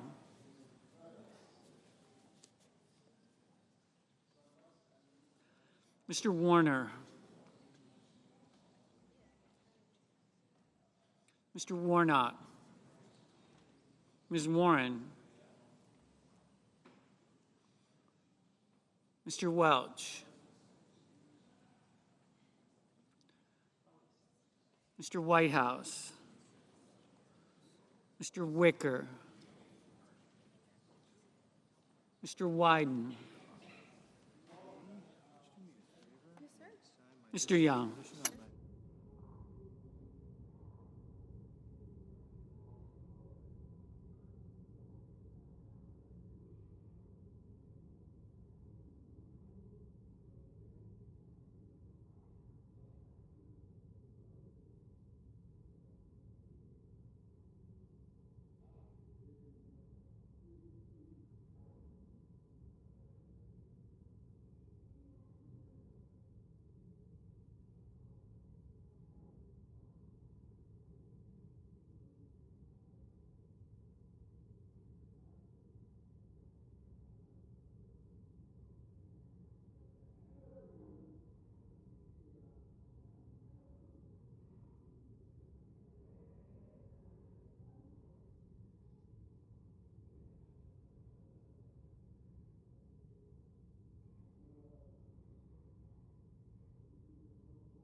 Senators voting in the affirmative: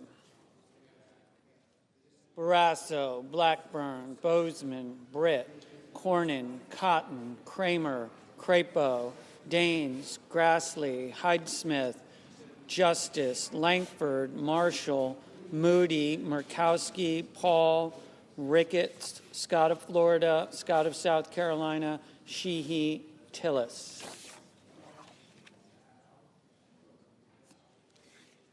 Senators voting in the negative: Duckworth, Kane, Merkley, Rosen, Shaheen, Van Hollen, Wyden.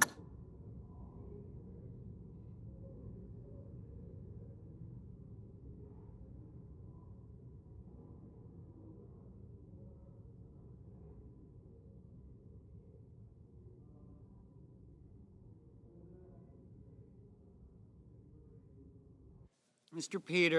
Peters, no.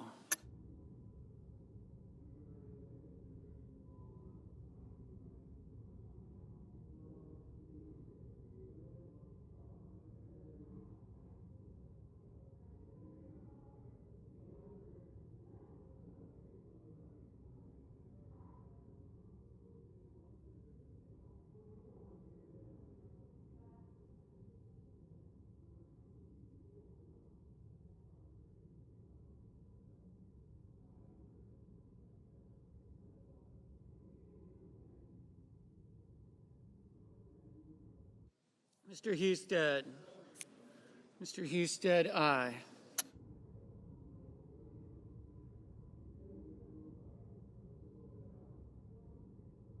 Mr. Mullen, aye.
Mr.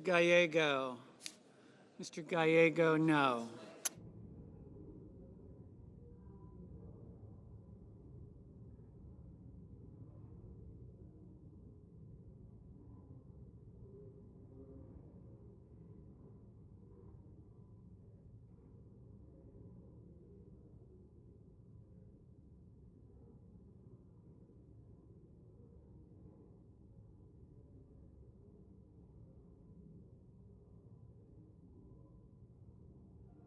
Mr. Kim, no. Mr. Warner, no.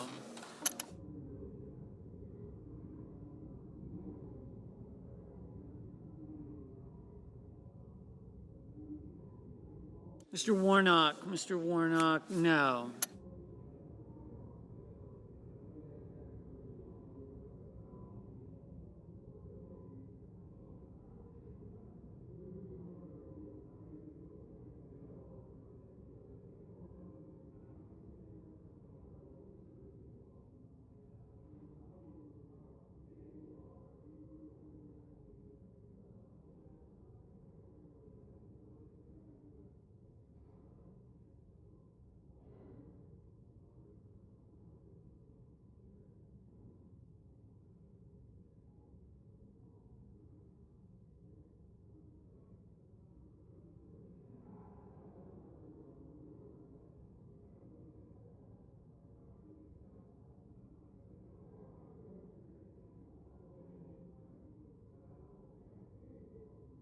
Mr. Thune, aye. Mr. Rounds, aye. Mr. Cassidy, aye. I got it.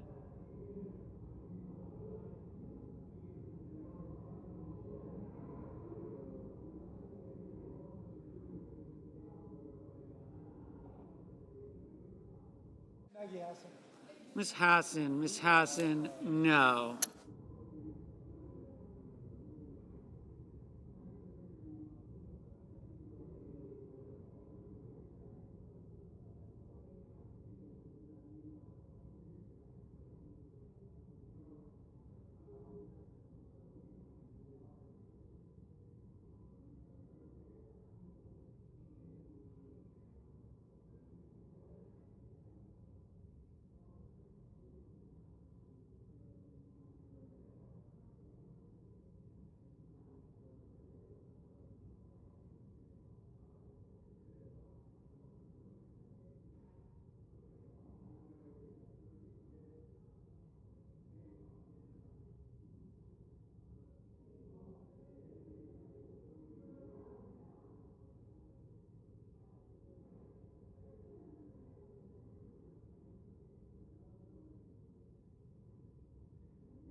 Mrs. Fisher, aye.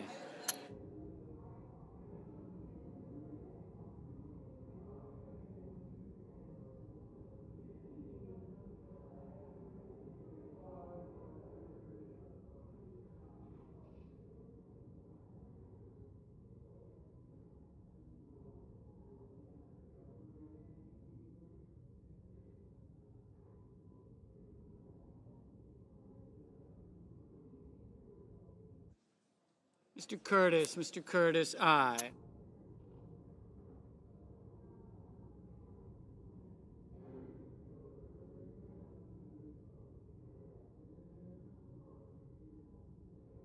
Ms. Cortez Masto, no. Ms. Also Brooks, no.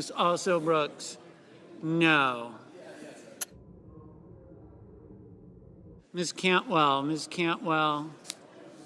no.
Mr. Heinrich, Mr. Heinrich, no.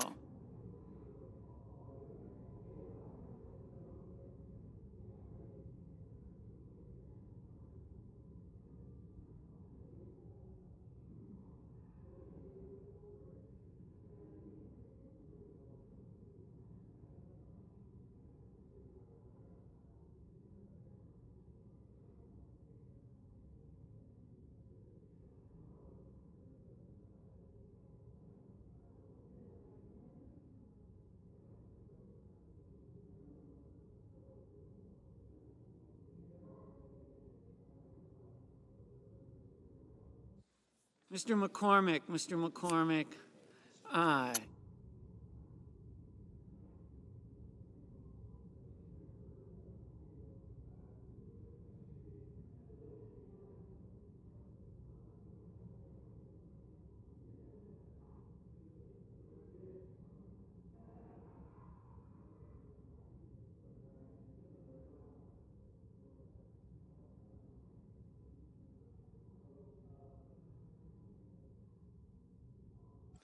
Mr. Johnson, aye.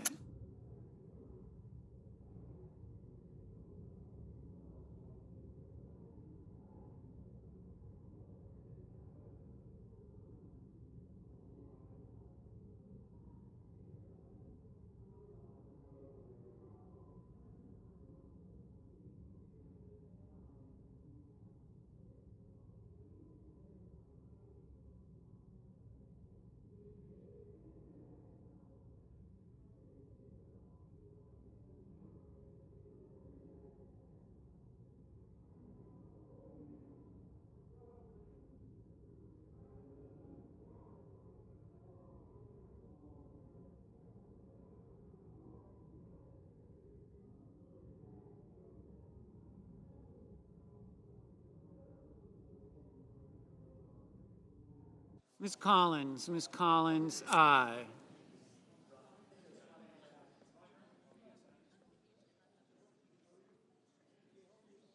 Mr. Hoven, aye.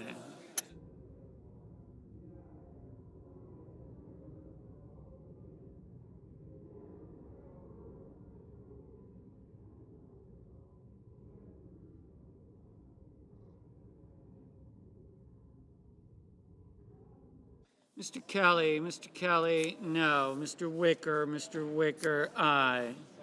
Mr. Budd, aye.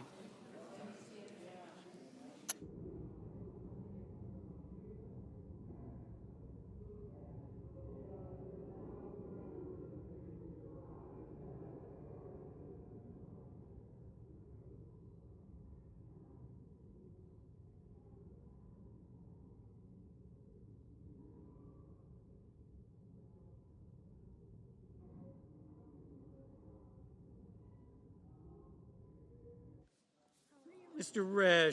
Risch, aye.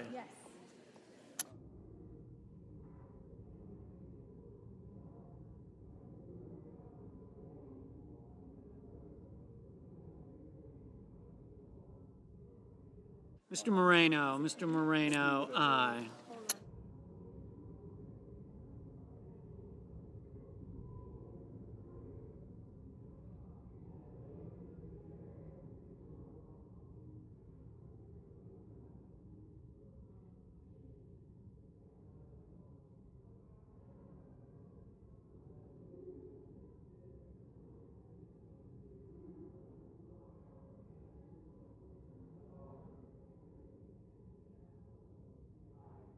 Mr. Lee, aye.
Mr. Lujan. Mr. Lujan, no.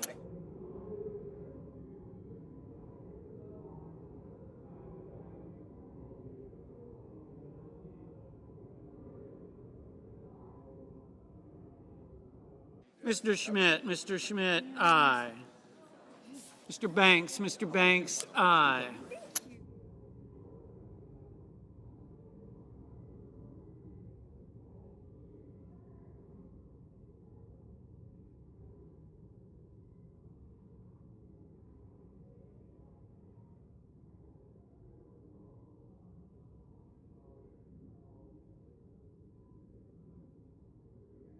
Mr. Reed. Mr. Reed, no.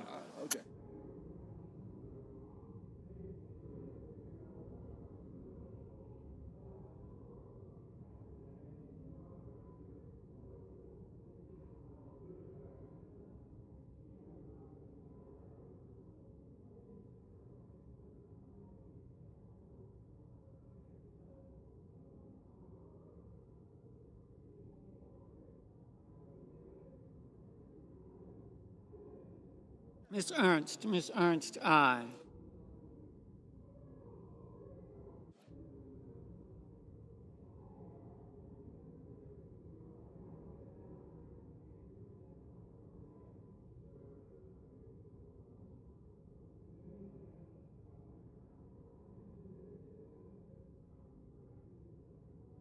Mr. Hawley. Mr. Hawley, aye. Mr. Coons. Mr. Coons, no.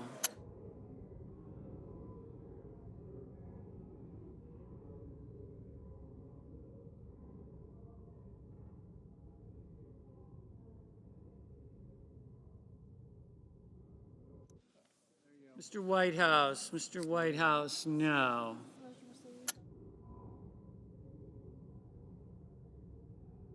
Mr. Betterman. Mr. Betterman, no.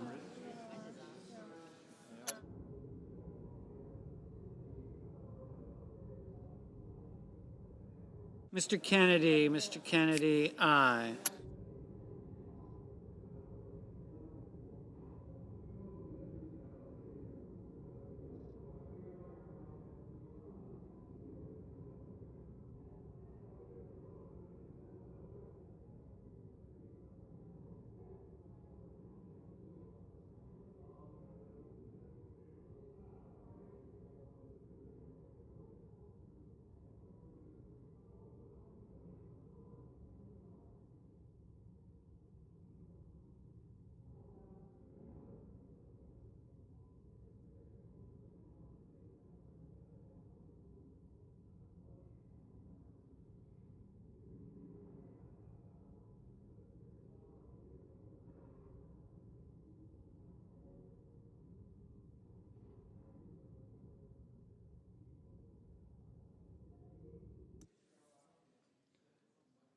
Mr. King.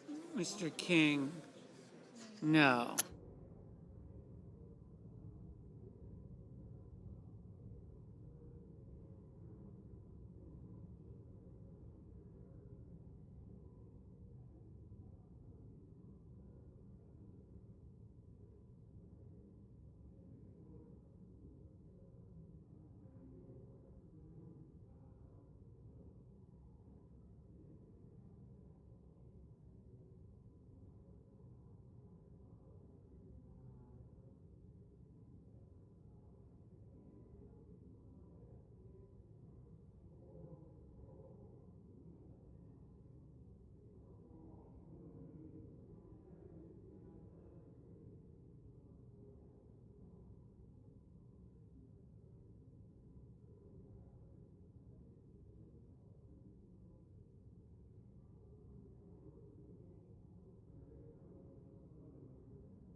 Mr. Graham, aye.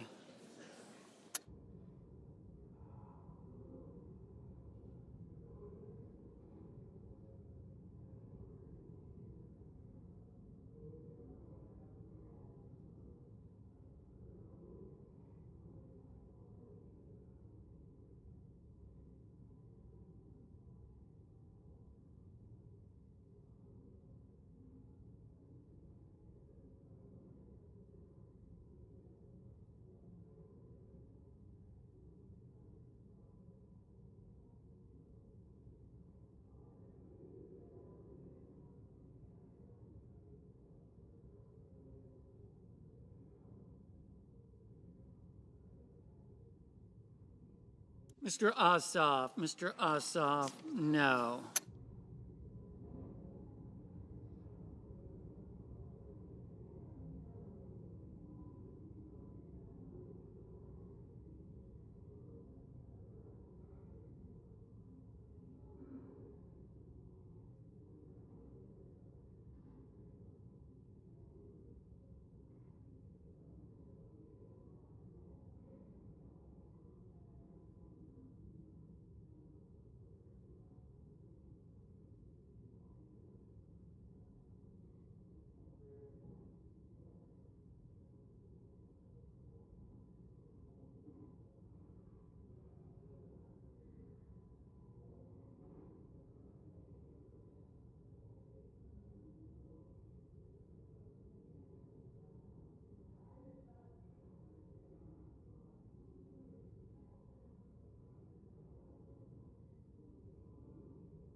Mr.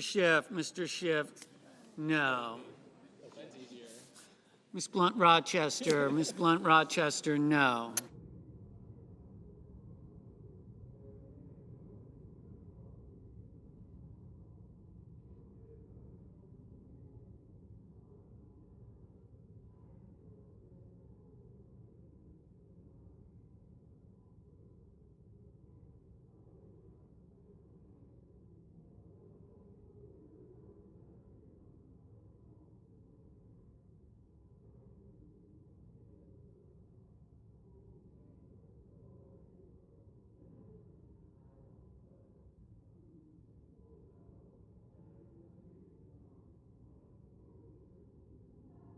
Ms.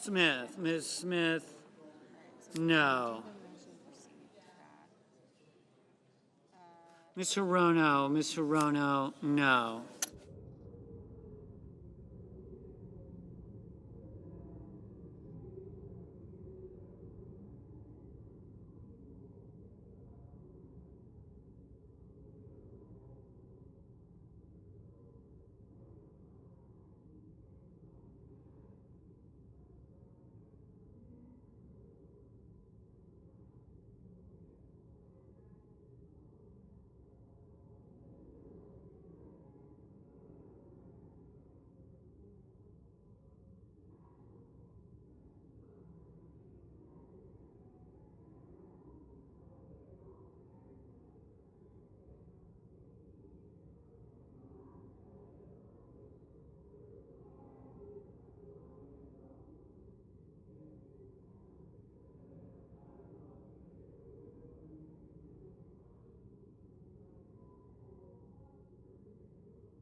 Mr. Schatz, no. Mr. Booker, no. Mrs. Murray, no. Ms. Baldwin, no. Ms. Warren, no. Mr. Durbin, no. Mr. Haggerty, aye.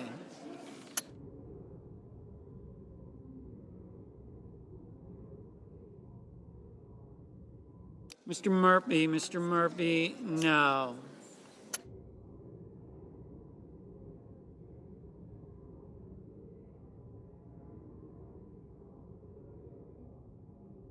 Mr. Schumer, no.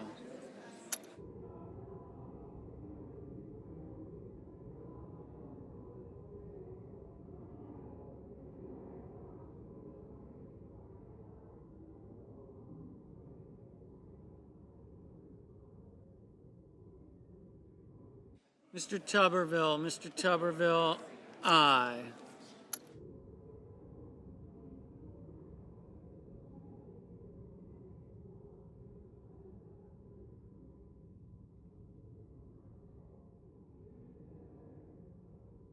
Mr. Sanders, no.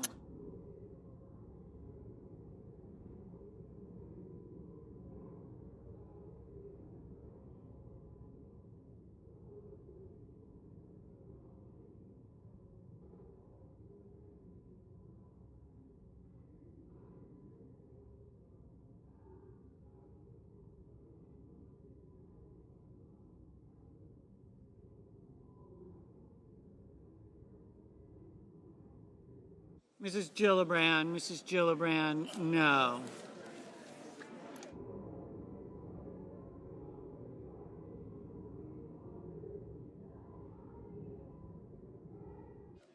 Mr.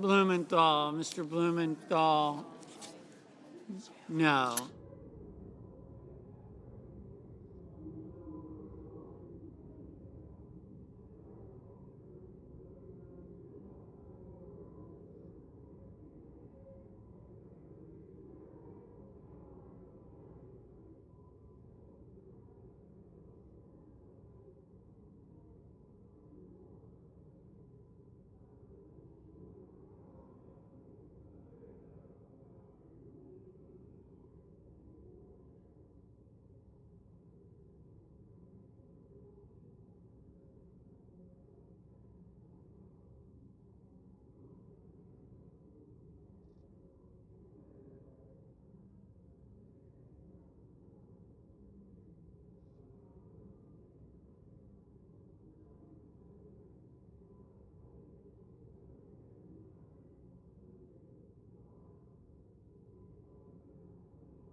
Mr. Bennett, no. Mr. Moran, aye.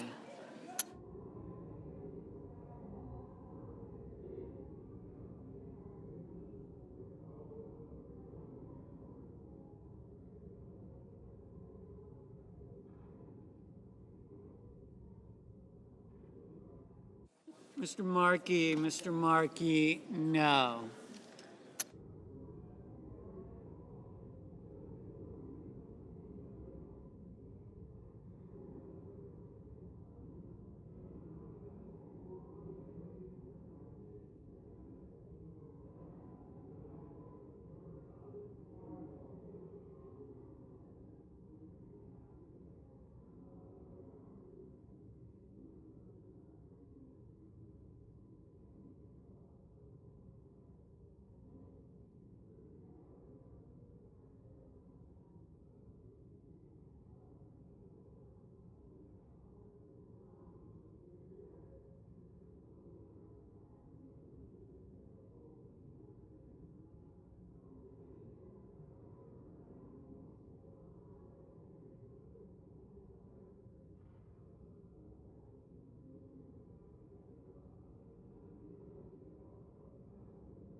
Mr. Padilla, no.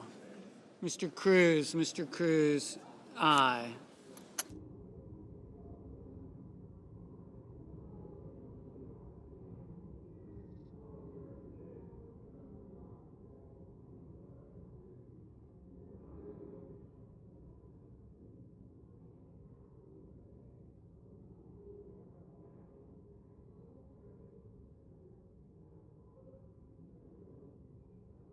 Mr. Young, aye.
Ms. Klobuchar, no.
Mr. McConnell, aye.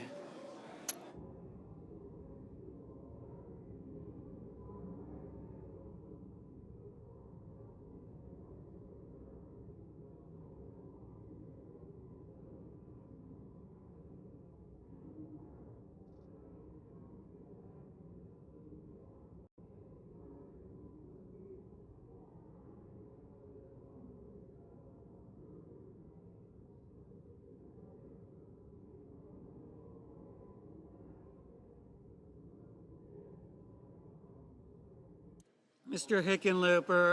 Hickenlooper, no.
Mr.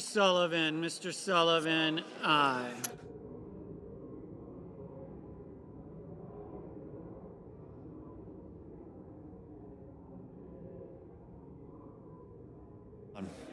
The yeas are 51, the nays are 45. The nomination is confirmed. Under the previous order, the motion to reconsider is considered made and laid upon the table, and the President will be immediately notified of the Senate's action. Mr. President, Senator from Wyoming. I ask unanimous consent to waive the mandatory quorum call with respect to the motion to proceed to calendar number 2, S9. Without objection. Under the previous order, the Senate will proceed to legislative session and resume consideration of the following motion, which the clerk will report. Cloture motion, we, the undersigned senators, in accordance with the provisions of Rule 22 of the Standing Rules of the Senate, do hereby move to bring to a close debate on the motion to proceed to calendar number 2, S9, a bill to provide that for purposes of determining compliance with Title IX of the Education Amendments of 1972 in athletics, sex shall be recognized based solely on a person's reproductive biology and genetics at birth, signed by 17 senators.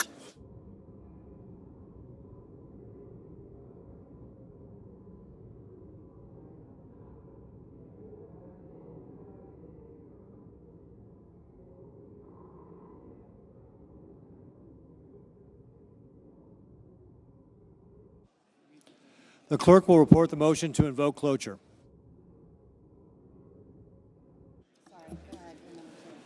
By unanimous consent, the mandatory quorum call has been waived. The question is it the sense of the Senate that debate on the motion to proceed to S9, a bill to provide that for the purposes of determining compliance with Title IX of the Education Amendments of 1972 in athletics, sex shall be recognized based solely on a person's reproductive biology and genetics at birth, shall be brought to a close. The yeas and nays are mandatory under the rule. The clerk will call the roll. Ms. Also Brooks. Thank you. Ms. Baldwin. Ms. Renna. Thank you. Cotton, Cruz. Mr. Cornyn. Thank you. Mr. Banks. Thank you. Thank you. Thank you. Mr. Barrasso, Mr. Bennett. I got you. I got you. I got you. Tillis. She said she wrote this exact same outfit. Thank you. We need to double make Ms. Britt. Got Dane's yes. Yes. Thank you. Yes, too. Thank you. Yep. Oh, yeah. Thank you. Young. Marina. Stornham. Thank you. You too.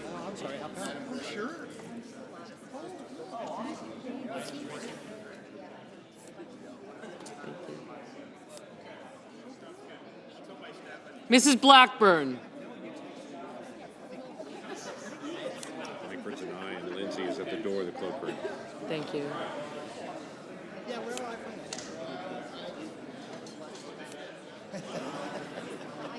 Chef and Gallego. I got you.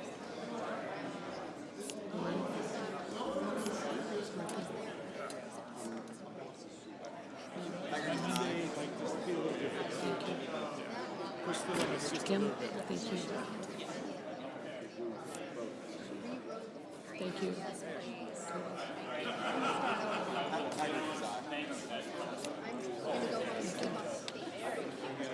Thank you very much. Thank you.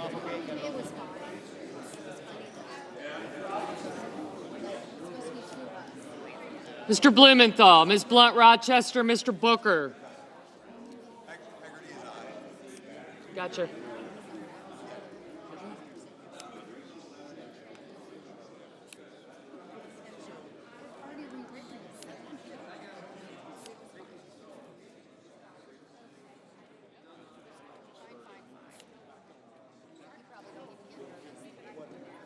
Mr. Bozeman, Mrs. Britt.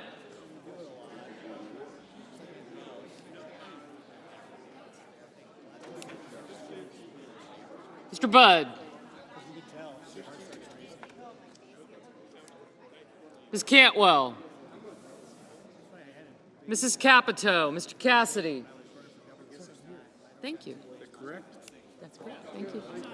Ms. Collins. Mr. Coons. Mr. Cornyn. Ms. Cortez Masto. Mr. Cotton, Mr. Kramer. Mr. Crapo, Mr. Cruz, Mr. Curtis, Mr. Daines, Ms. Duckworth, Mr. Durbin,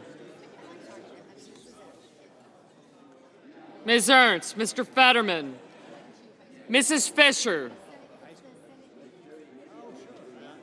Mr. Gallego, Mrs. Gillibrand, Mr. Graham, Mr. Grassley, Mr. Haggerty, Ms. Hassan, Mr. Hawley, Mr. Heinrich,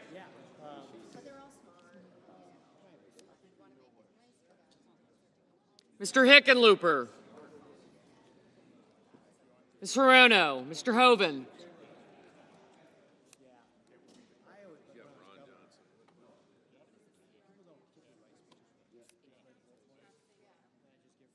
thank you.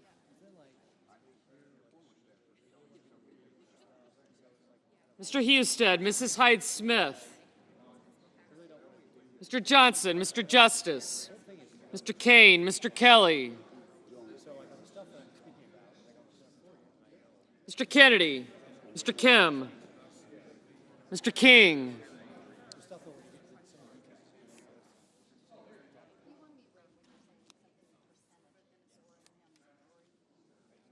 Ms. Klobuchar, Mr. Lankford, Mr. Lee,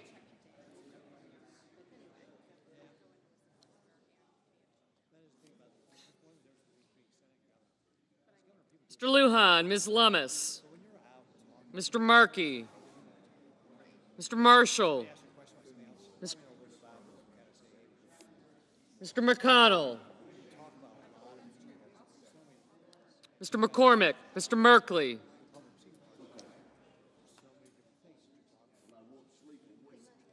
Mrs. Moody, Mr. Moran, Mr. Marino, Mr. Mullen,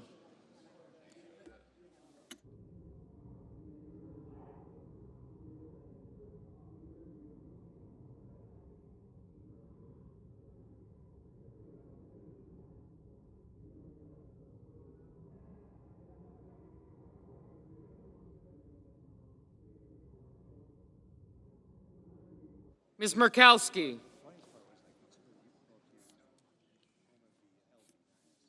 Mr. Murphy, Mrs. Murray, Mr. Ossoff, Mr. Padilla, Mr. Paul, Mr. Peters, Mr. Reed, Mr. Ricketts,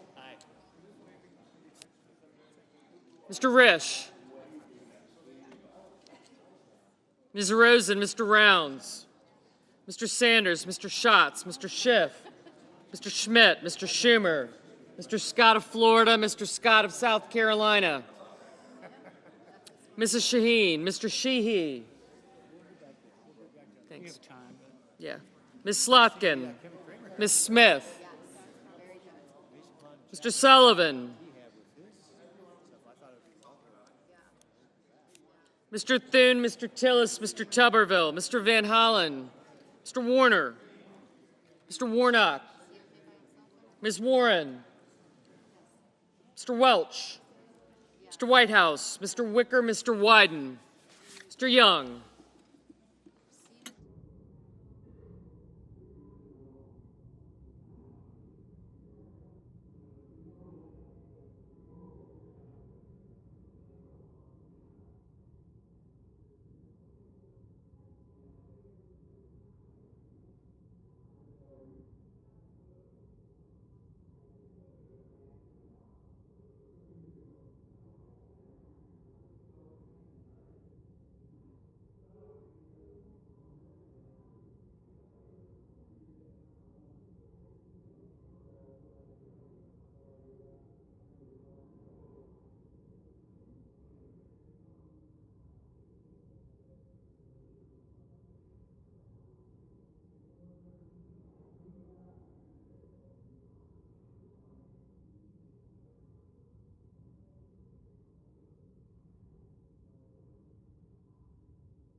Senators voting in the affirmative: Banks, Barrasso, Blackburn, Bozeman, Britt, Budd, Cassidy, Cornyn, Cotton, Kramer, Crapo, Cruz, Curtis, Daines, Ernst, Graham, Grassley, Haggerty, Hawley, Husted, Johnson, Justice, Kennedy, Lankford, Lee, McCormick, Moody, Moran, Marino, Mullen, Paul, Ricketts, Rounds, Schmidt, Scott of Florida, Sullivan, Thune, Tillis, Tuberville, Wicker, and Young.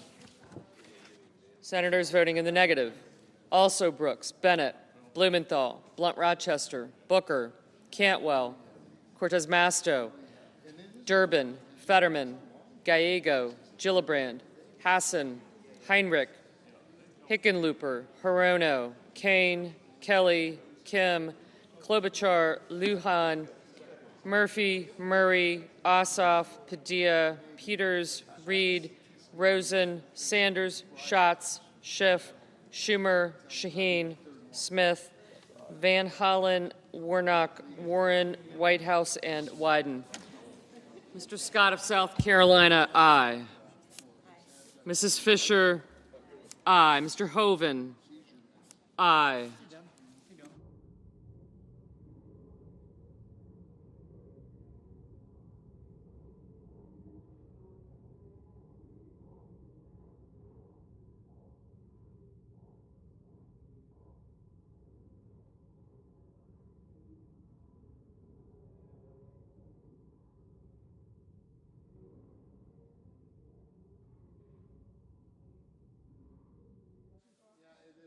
Mr. King, no.